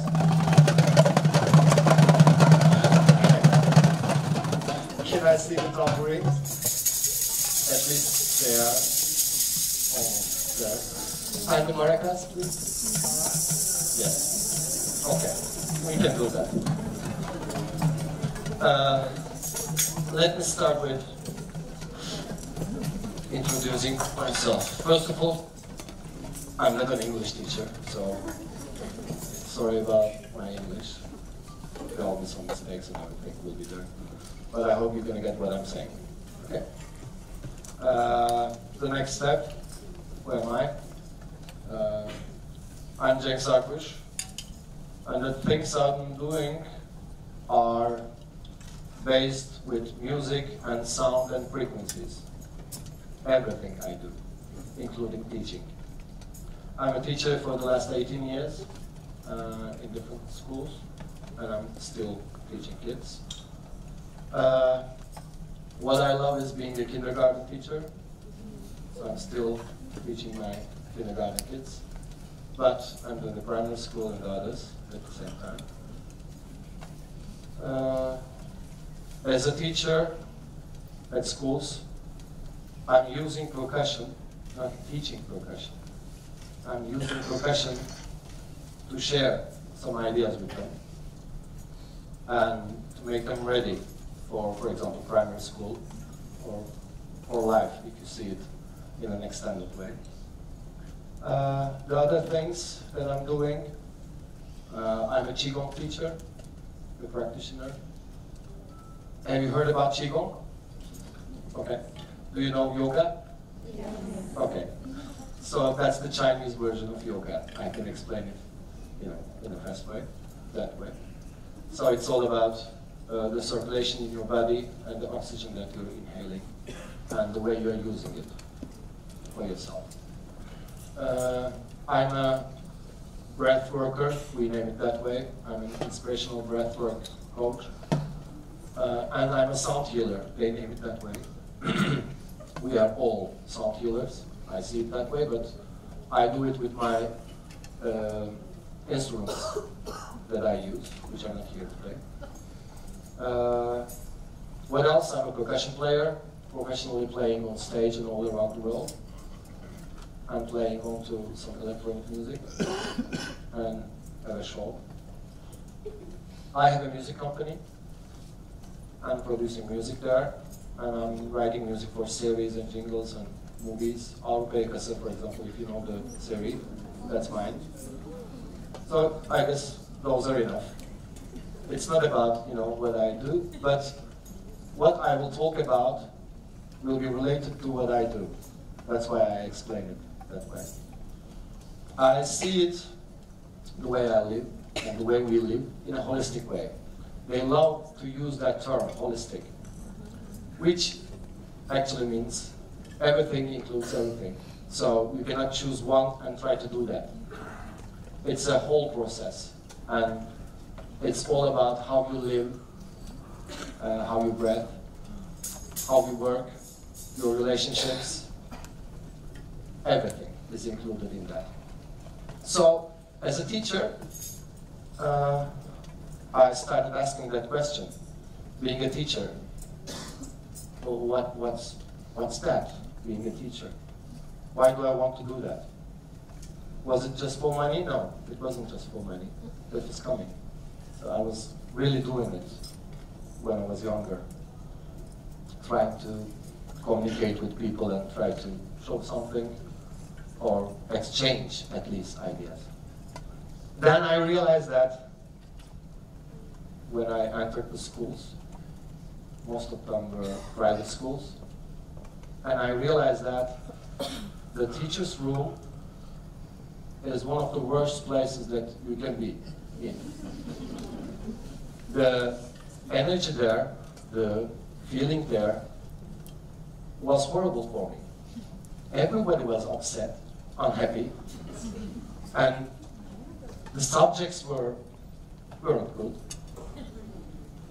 And that was the place to share everything. Because I was going to go to a classroom and teach kids. And we had to be, you know, cheerful in a way. Maybe I was young. But it wasn't like that.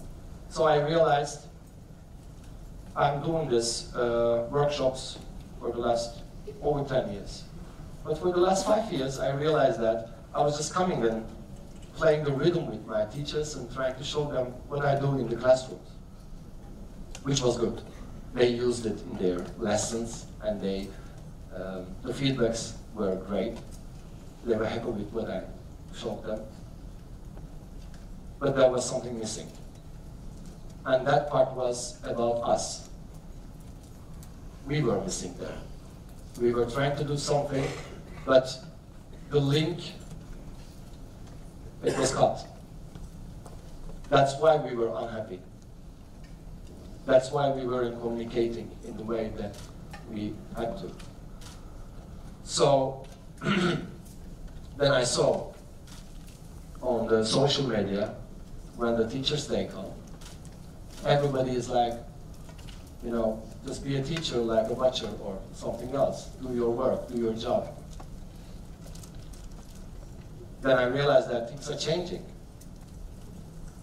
because of us, not because of their perspective. Because we were doing our thing as a job. It's not a job that they're paying, but it's not a job. We are artists. It's an art.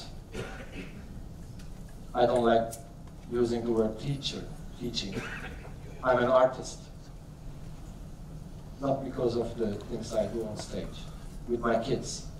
You are artists. And you are magicians. That's how I see that, bless you. That's how I see it. It's not normal what we are doing. You are not normal people. That's how I see it. I mean it. This thing is not normal. It should come from inside. There is something really different about what you are doing. And you feel it, you know it. But we forget about it because of that river which is flowing so fast, and you know, it's a bit confusing what's happening there. So, what about us? First of all, I want us to realize that as an artist and magicians, we need to take care of ourselves in the best way.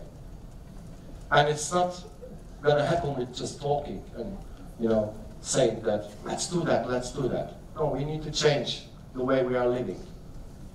We need to be examples with the way we are living, not the lecture, the, you know, speeches we give in the classroom.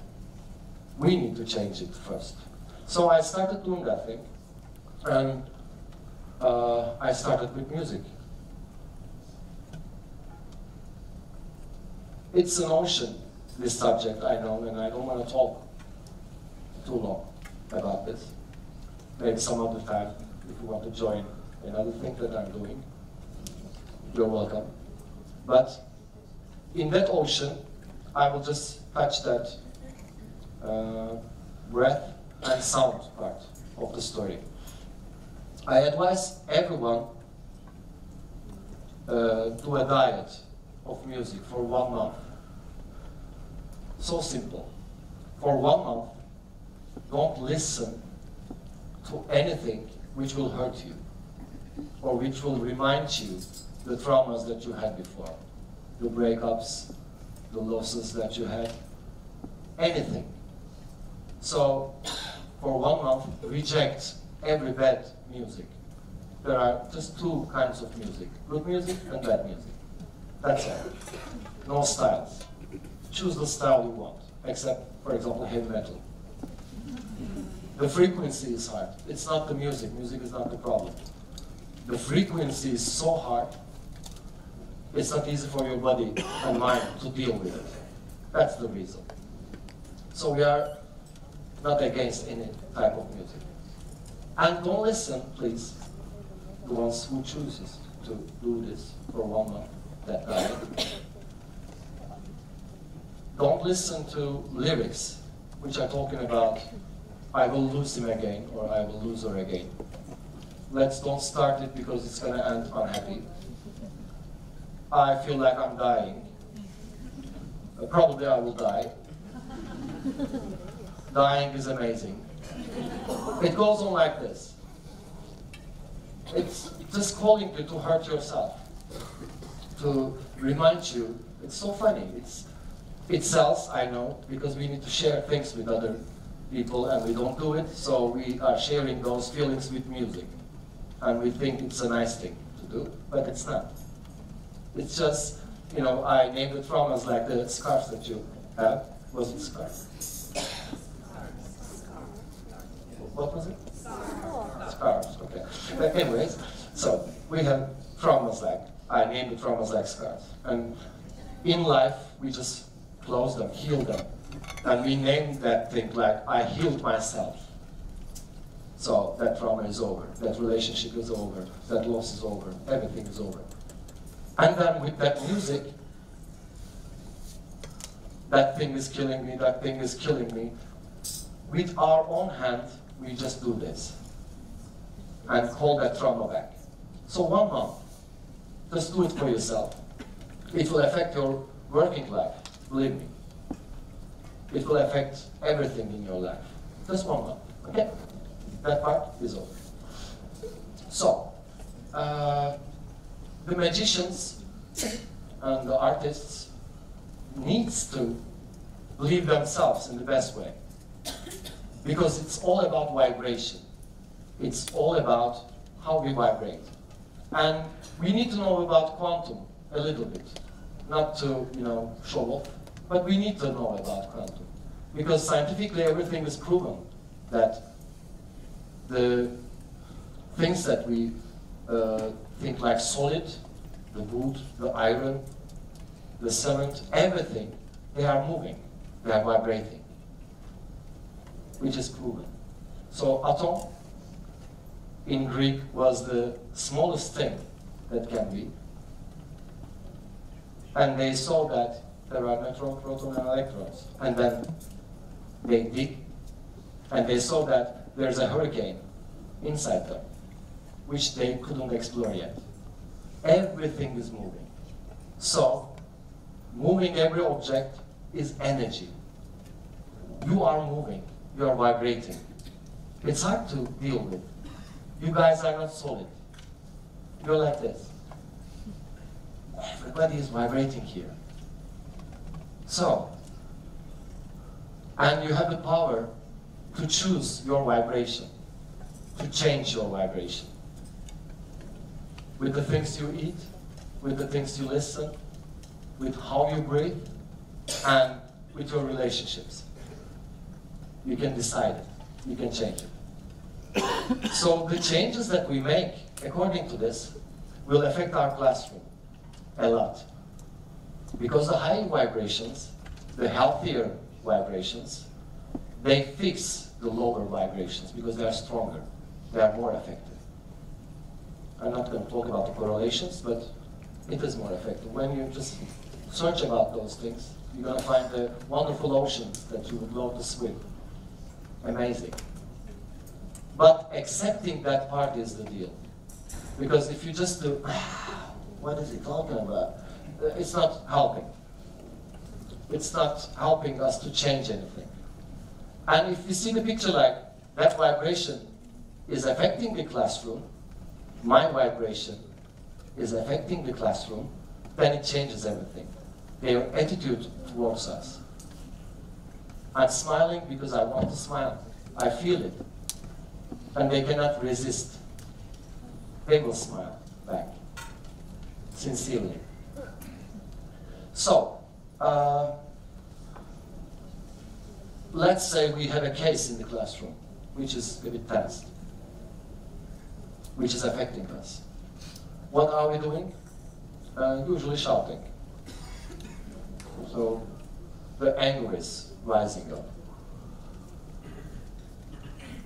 And then the resistance is coming from the other side, from the kids. They look like they listen to you, but they are not. They are trying to find out the escaping path and annoying you more and more. So it turns into a struggle, a fight between you and kids. To avoid that, we can use breath. So, did any of you had a breath class or workshop?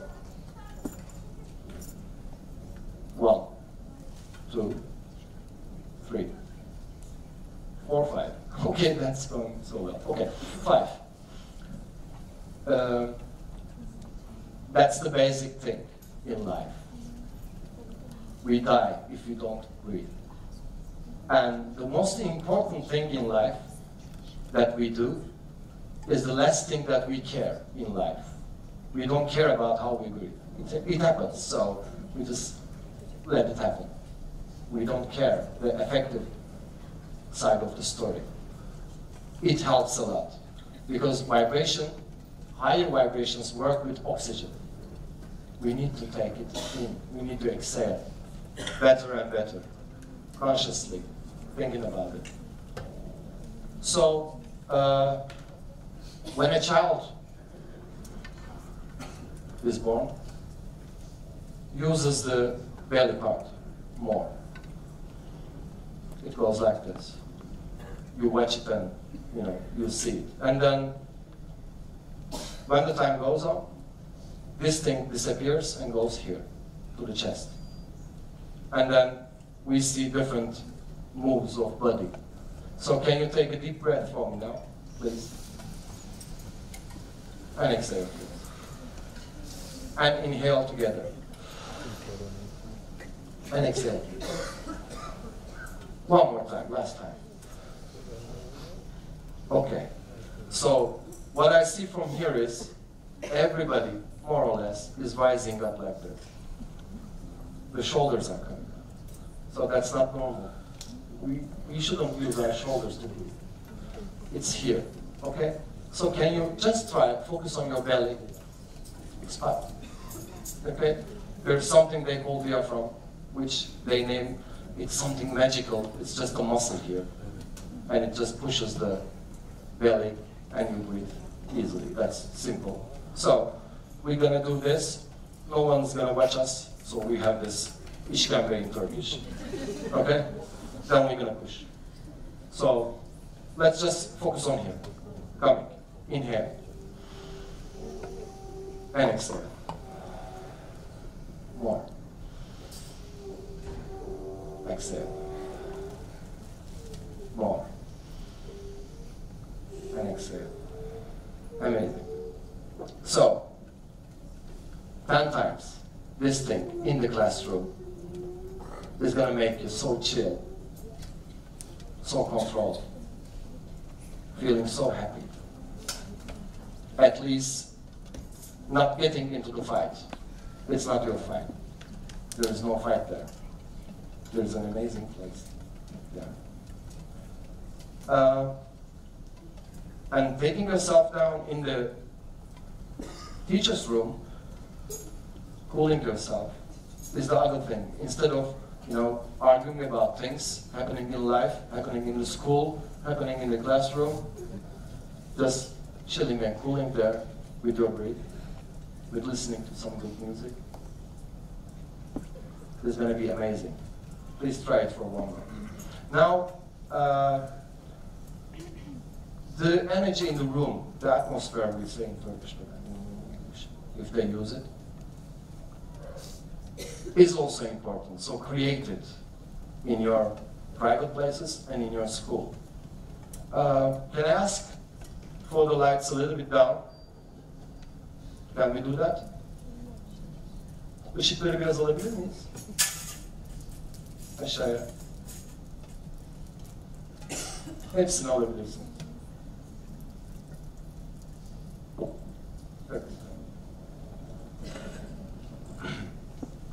Let me give you an example of a good sound. This thing is named handpan. I named this one as Rosa. So, what I want you to do is, it's kind of an experiment. Whoever wants to join will join. So simple. Please, close your eyes. Focus on your breath. And make it like, you know, a rhythm inside you. 2 in and 2 out. It's simple. To the belly and to the chest.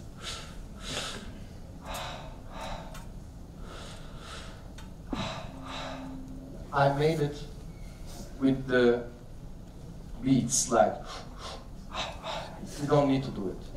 You'll just inhale and exhale. And I will try to do it like,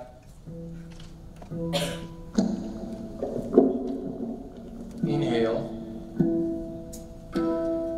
exhale, inhale.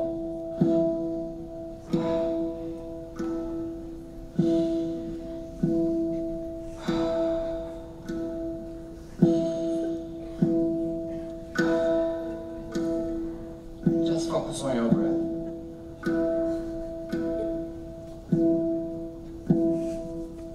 Give yourself a chance.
So while you're listening to something like this, can you fight? Can you feel anger? Did any of you felt anger while you're listening to this? Probably you heard some things, but was it anger or something negative? So it's so easy to say, listen to good music and do good stuff and have fun with life. But really it works. So use it for yourself. It's a medicine. Music, good music is a medicine to use, which will help you in the classroom. Starting with life, but will affect the classroom at the same time. So, before you guys sleep, can we turn on the lights a little bit? Okay. Not more my part, but their part also. Thank you. Okay. Or is anyone sleeping? Not yet. How was that feeling? Can I hear about it? Was it a good feeling for you? Or unnecessary feeling? Relaxing, yeah. So, I'm not going to mention it, or I will try not to mention it again, but please do that diet for 1 month for yourselves. And in the classroom, what happens? First of all, we are losing our communication with the kids in the classroom. We were the artists and the magicians, but they don't care about it. So let's make them care about it again, because they can. And we are capable of doing that thing. Can you take your percussions and be ready to play and make some sound? Thank you. You know, not now, but it's going to happen soon. So, that's the thing also happens in the classroom. When you enter, they start making some noises. So, think about it.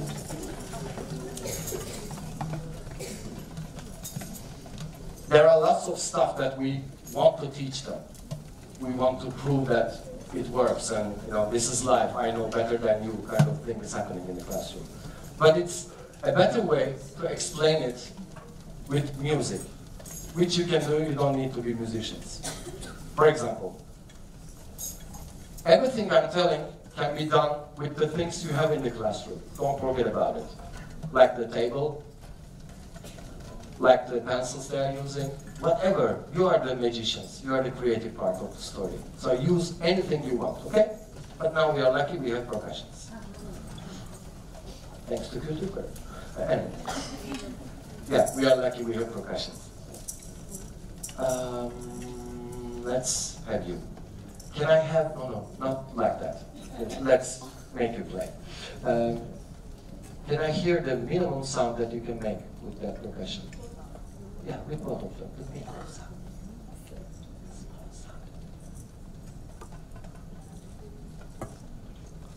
You hear it?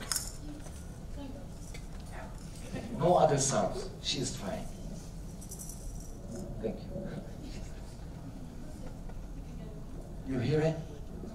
Now. So let's do it all together. The smallest sound.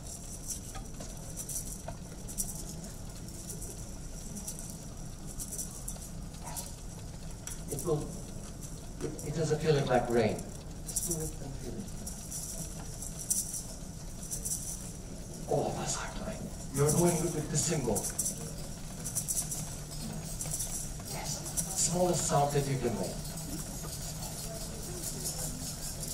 Now, do we hear it? This is the thing that we were trying to, the idiom. In Turkish, I know it. Bir elin nesi var, iki elin sesi var. So, one hand is nothing, but two hands has the sound kind of thing. But probably there's an English term for it. In German, okay. So, every culture and language has something like that. But we are trying to explain it to them. Be a team. You're a classroom, whatever. But when they hear it, it's totally something else. Because then they feel the power of silence at the same time. They don't have to be noisy to be heard. When they are all together, we can hear them. So when you get into the story from there, it's like, you know, really a real story for them. So an adventure. Just try it, for example, explaining them. So, let's make the smallest sound that we can make again. Do it. With my hand, we're gonna get higher and higher, okay? Louder and louder.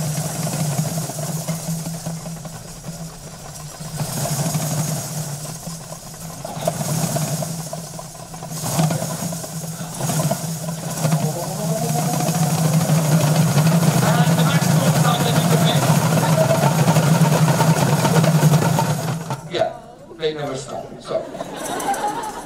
So now we're gonna stop together. Come on. Minimum sound. Minimum sound. Hold yourself. Control yourself. It's so nice to do it with the small sound. And going up. The energy is up. The energy is up. Release it. Release it. Release it.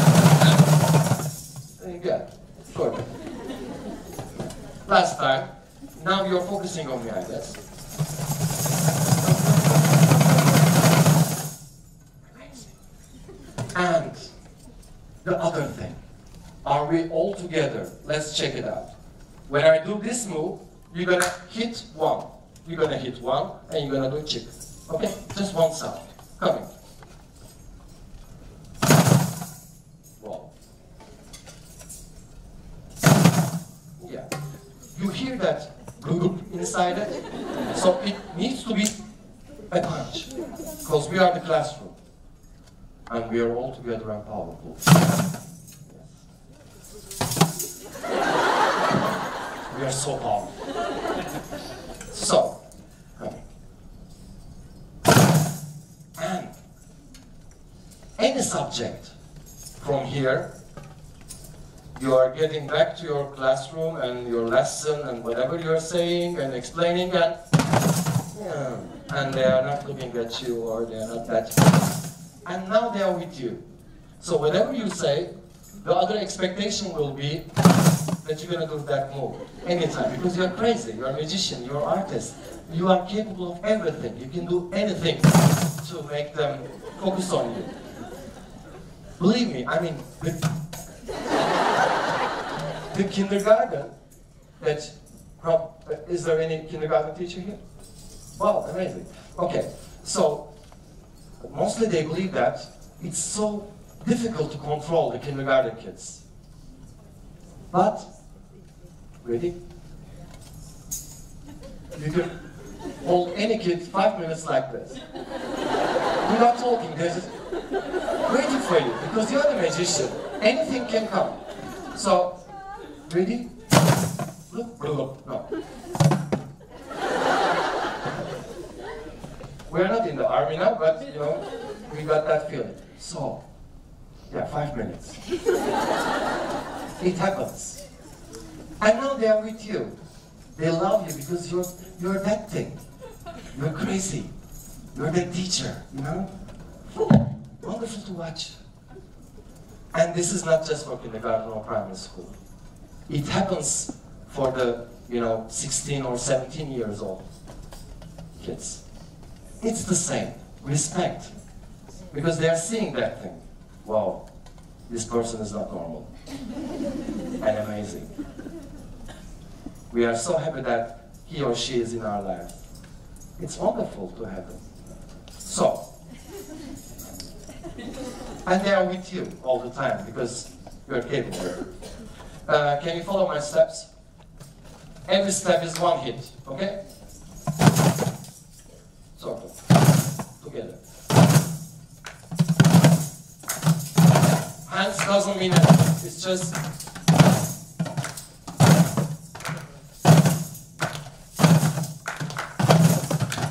focus on the rhythm, not my hands.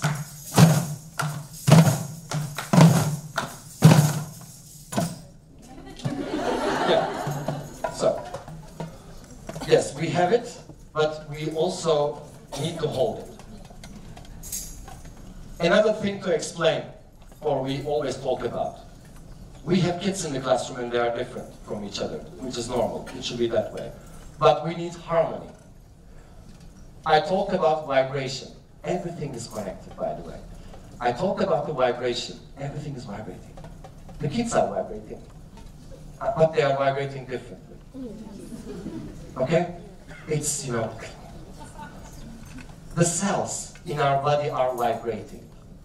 If they don't vibrate together in the same vibration, we are sick. You understand that thing? The sickness is coming from losing the harmony in the body. The cells. Everything is burning. And it's coming from outside. A car is passing. Kids are shouting.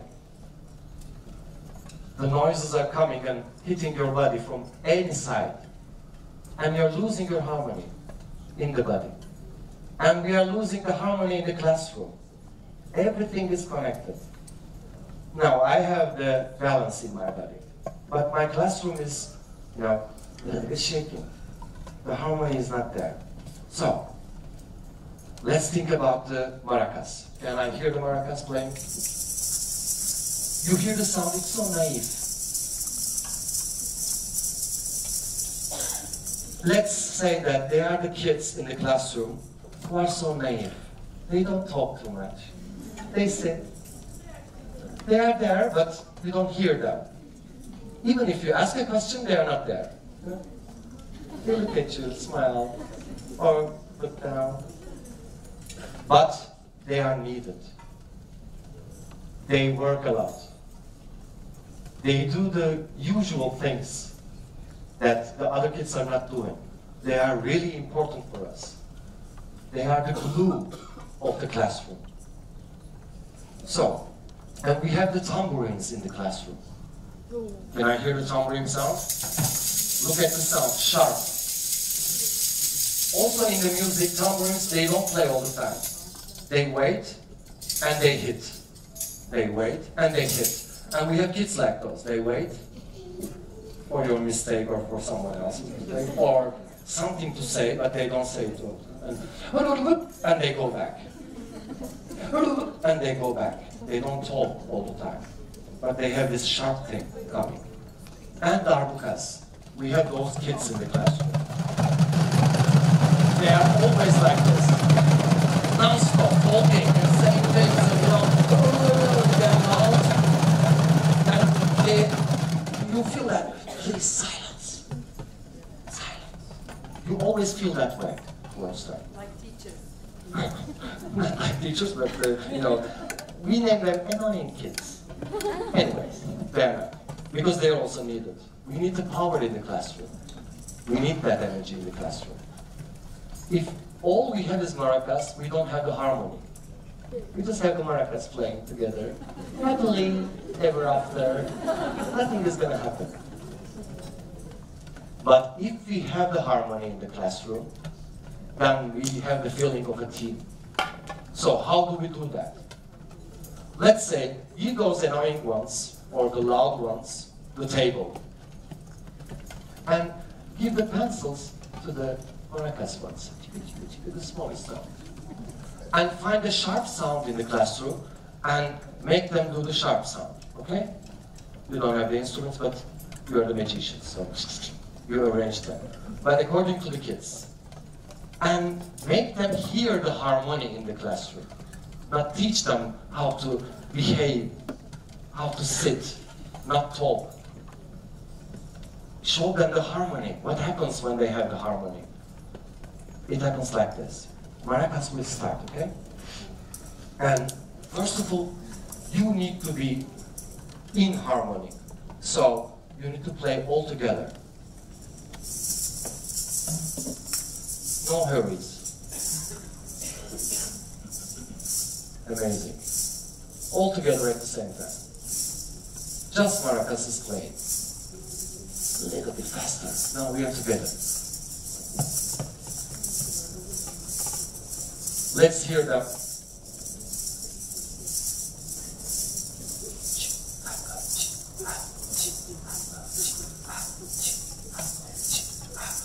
Look, they have the harmony inside.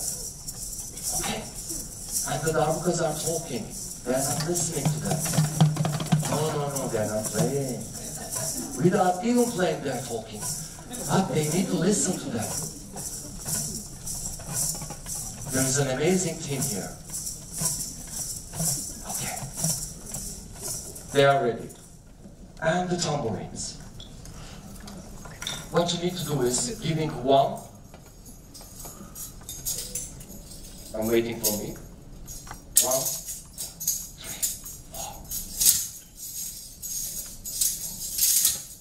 4. That one is important. So you're gonna make us feel like there is a one there.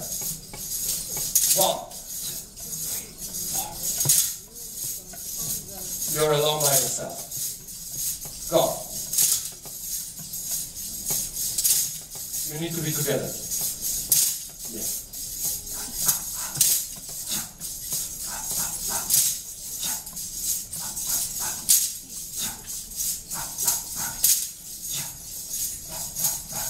Hold it.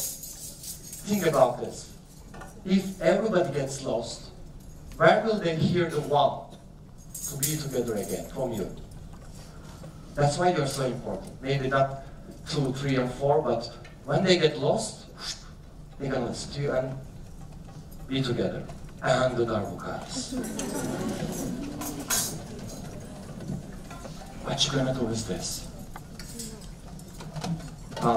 You already know about it. Okay, then you will watch. That's the power of the darbuka team. Those kids know everything. I mean, you don't need to teach them. Still, I mean, whatever you say, they know everything. But they, really? Okay. Anyways, but they learn. So, first of all, I'm doing it.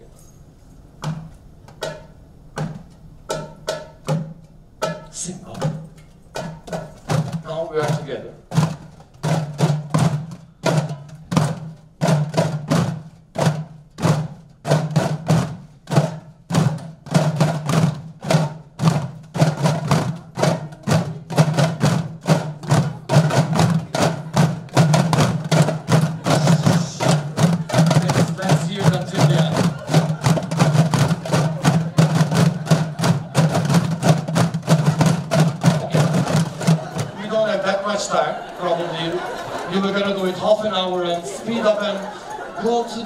Anyways, so that's the result of power. They have the power, but they don't know how to use the power. They travel with the power. So the kids are like that. They feel like they have the power, so they will talk more and more, louder and louder. You guys already done that. You hear it? I mean, look at them, they are the maracas. And they are, I mean, okay, there's a sharp sound, but the lucky ones. Anyways, so this is more difficult than everything. While we are playing all together, you'll be down. You need to hear them and them. And they should hear them, so you need to be really careful about it. Okay? So we're gonna check if we have the harmony with that. And you are our glue and leader. So if they don't hear you, they will lose it. But we need to be together, okay? To have a little bit more power. We are relaxed. We know what we are doing. We were playing maracas for the last 10 years, so we are experienced and relaxed, okay? Last 3, 2, 1. Amazing. And we are together. And we are keeping on playing all together, whatever happens. We don't check. We are so focused on what we are doing. Okay, we checked, but we are still focused on what we are doing. Anyways, don't get lost. One is important, don't forget. 2, 3, 4, and we hear them. We are respectful. We know what respect is. So we hear the other side, and they hear you, and you are together.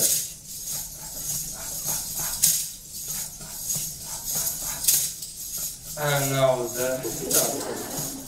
we are together. We're gonna help the darbukas to be normal. Come. They already know. They are relaxed. They don't need to show what they have.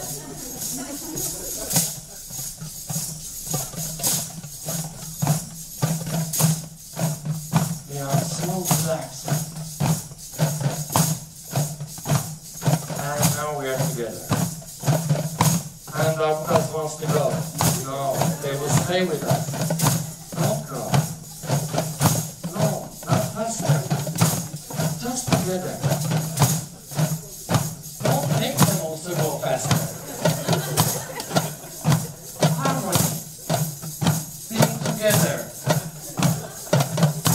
Vibrations.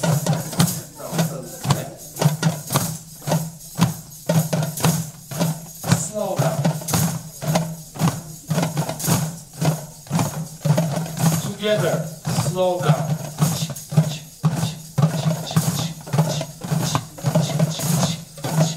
Pull back. relaxing is joyful. Let's try again. Still going forward.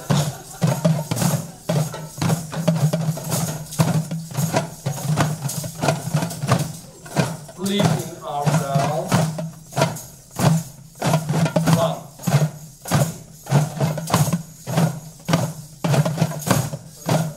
Amazing. No, it will come. Just trust yourself. Don't push it. Okay. We just put back. Control. Now it's good. Now listen to both sides. Try to hear them.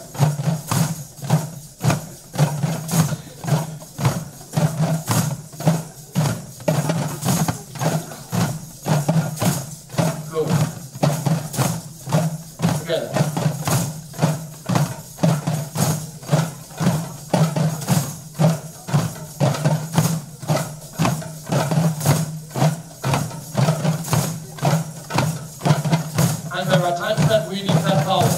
So, louder, louder, not faster. Okay. Faster and louder.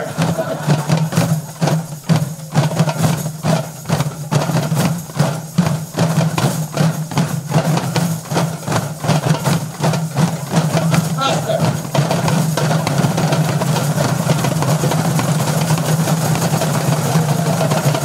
Go to the bottom, not yet. Go up together.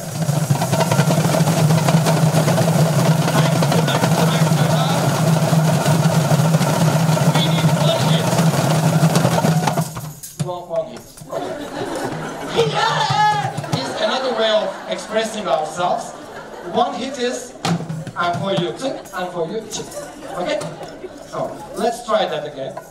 From the bottom. Ready. From the lowest. From the most relaxed, no hands, going up, bring it up, we need one hit, okay, yes, we did it. So, there will be times that we're going to lose that harmony. So we need to come back and be together. For that, we will use a bridge, okay? Bridge is something like this. Back up, 1, 2, 3. Can we do that? Okay. We already, anyways. First me, then you. Okay. Me. Back up, 1, 2, 3. Wait. Back up, 1, 2, 3.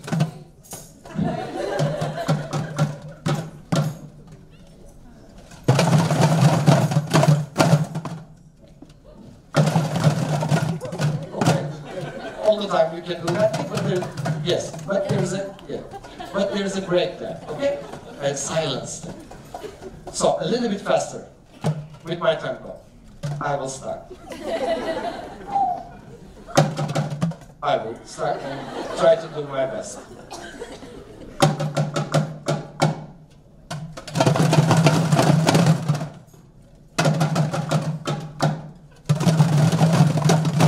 Silence.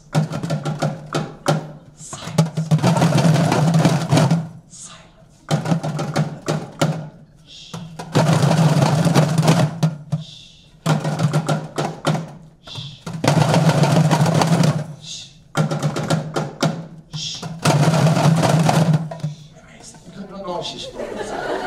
I will shish you, and you will just be shish. Okay. So, we understand each other. The main idea is when we get lost, like now, when we get lost with the rhythm and the harmony, like this. Last, 3, 2, 1. Okay. The story is like this. Peter Pan, no, look, we are playing. And we are having so much fun. Everybody is playing so nicely and relaxed. first Darbuka's of course playing, the others are like, what's happening? Are we gonna play now? Yeah. Let's play that. What were we doing? 1, 3, 4. 3, 4. And now the break will come. If we play this fast, the break will never come.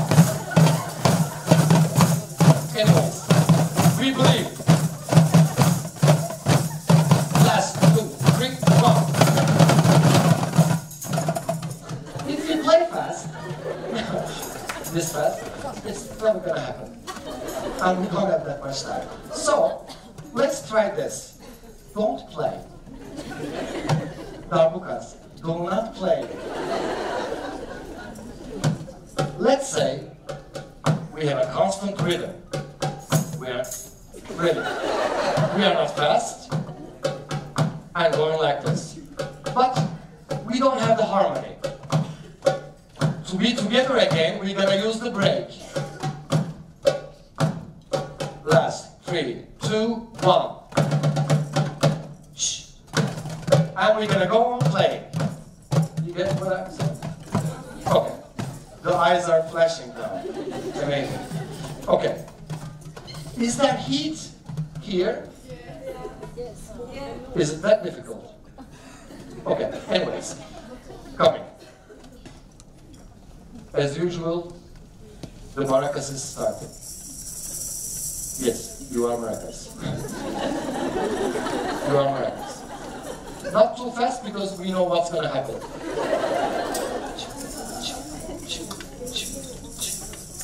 Let's act like this is the dream. This rhythm is our dream. What will happen next is not a part of that dream, but might be.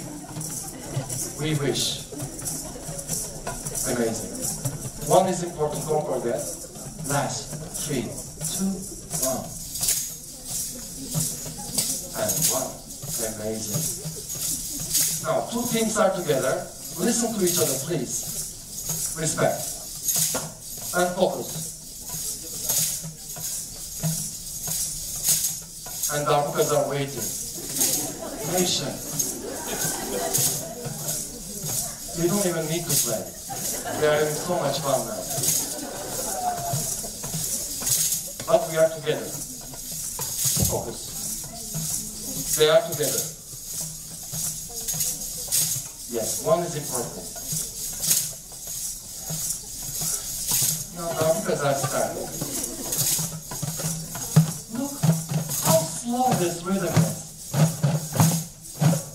How relaxed.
So while we were doing that thing, the rhythm and the harmony, did any of you thought about the rent that you're gonna pay? Or the money you're gonna pay for the car or other things, and the problems and blah blah, relationship issues? Did it happen? It's not happening. This thing is also a meditation. What we have done is a sort of meditation. There are different types of meditations. For example, you do meditation with sound. You just listen to the river and focus on the sound of the river. That's a meditation. It's not, you know, what was it? Space science, whatever. So, what you did was amazing. Because you were all together. So, making the classroom all together is the key. And you're capable of doing that thing with fun and going back to whatever you want to teach them, whatever the flow is. Just make them feel that this teacher is a magician and an artist, because remember that entrance to the classroom, it's a stage. You just walk in and turn and say, good morning, and they say, good morning. So that's simple. You are the artist. So let's start feeling again like that. Not with the ego, but with the responsibility and with the fun, joy of it. Thank you for joining this workshop with me. I hope you had some fun, and I hope I will I'm sure you're going to get a lot of friends in the classroom. As the magicians, you don't need to repeat anything I have done, and you feel it. You already know everything I have told you. It's there inside you. I'm the reminder, and you're like, yes, that's the part that I know. So that's the right feeling. So just convert it into anything you want. The English teachers, the syllables, the tension in a sentence. Just do it with the rhythm. It's big fun for them. Or make them remember an idiom, which is so difficult. What was that? The grass is always green on the other side of the fence. Was that the thing? The grass is always green on the other side of the fence. The grass is always green on the other side of the fence. The grass is always green on the other side of the fence. The grass is always green on the other side of the fence. Stop. Any of them will go out to their school bus, and this thing will turn into a game. Boom, boom, boom, boom, boom, boom. Boom, boom, boom, boom, boom. Boom, boom, boom, boom, boom, boom. Boom, boom, boom, boom, boom. But the code is here.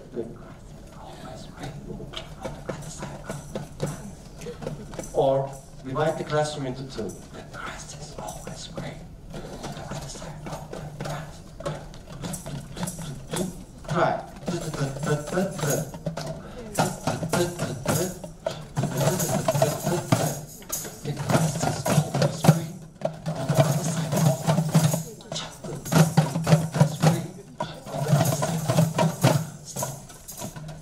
So it's there. They will never forget about it. And you're the magician, so create something, convert something, and do your thing. Okay? Thank you.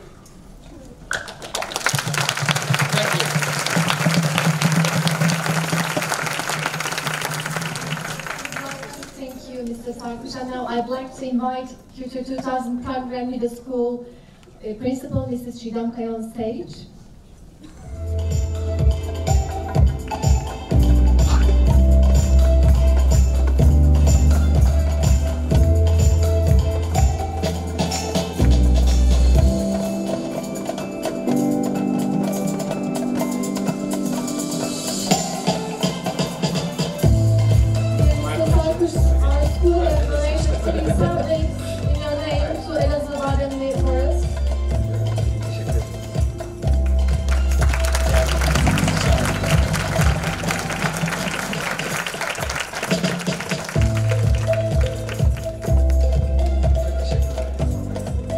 Thanks a lot. very much.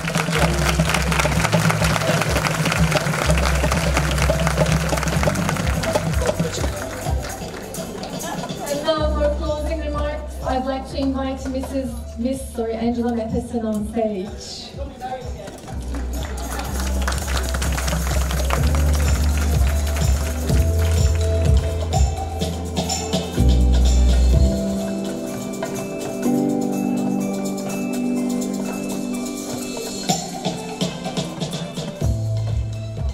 I won't talk for very long because I know you want to go, want to leave. First of all, I just want to say thank you to everybody who has sponsored us for today. All of the stands and all of the workshop presenters and the panelists and Cenk and this morning. Without them, it wouldn't have been possible. This is the first time in 10 years that Kültür has done a conference like this. So hopefully, if I manage to survive today, we will do it again next year, I hope.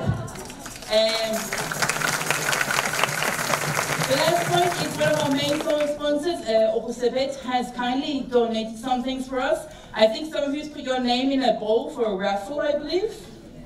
So we're going to very quickly do it now. So Dennis, my lovely assistant, has my bowl. I will mix it up.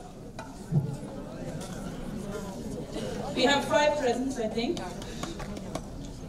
And number 1 is Gizem, I have to read the Turkish.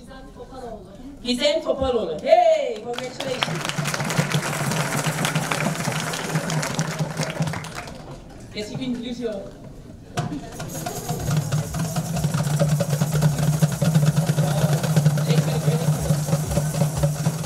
Number 2, Dennis is going to read the play from reading. Mazlum Argun.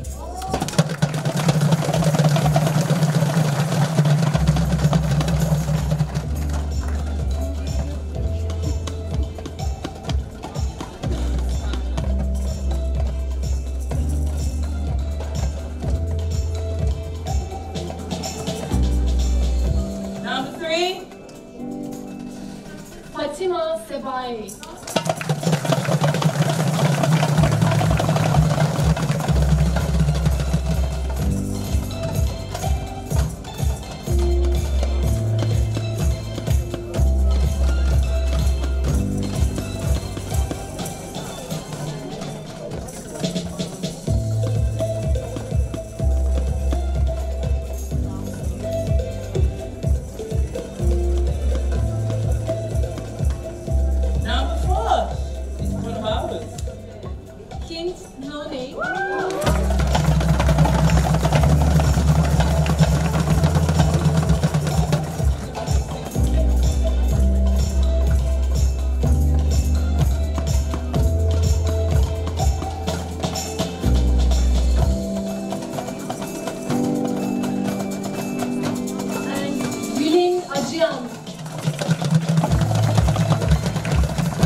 Kültür family, I would also like to say, and I've been practicing this, Auf Wiedersehen, adios, arrivederci ve au revoir. Thank you very much. Your certificates you can get in the lobby when you got your registration. Thank you very much. And I hope you all have a very safe journey home.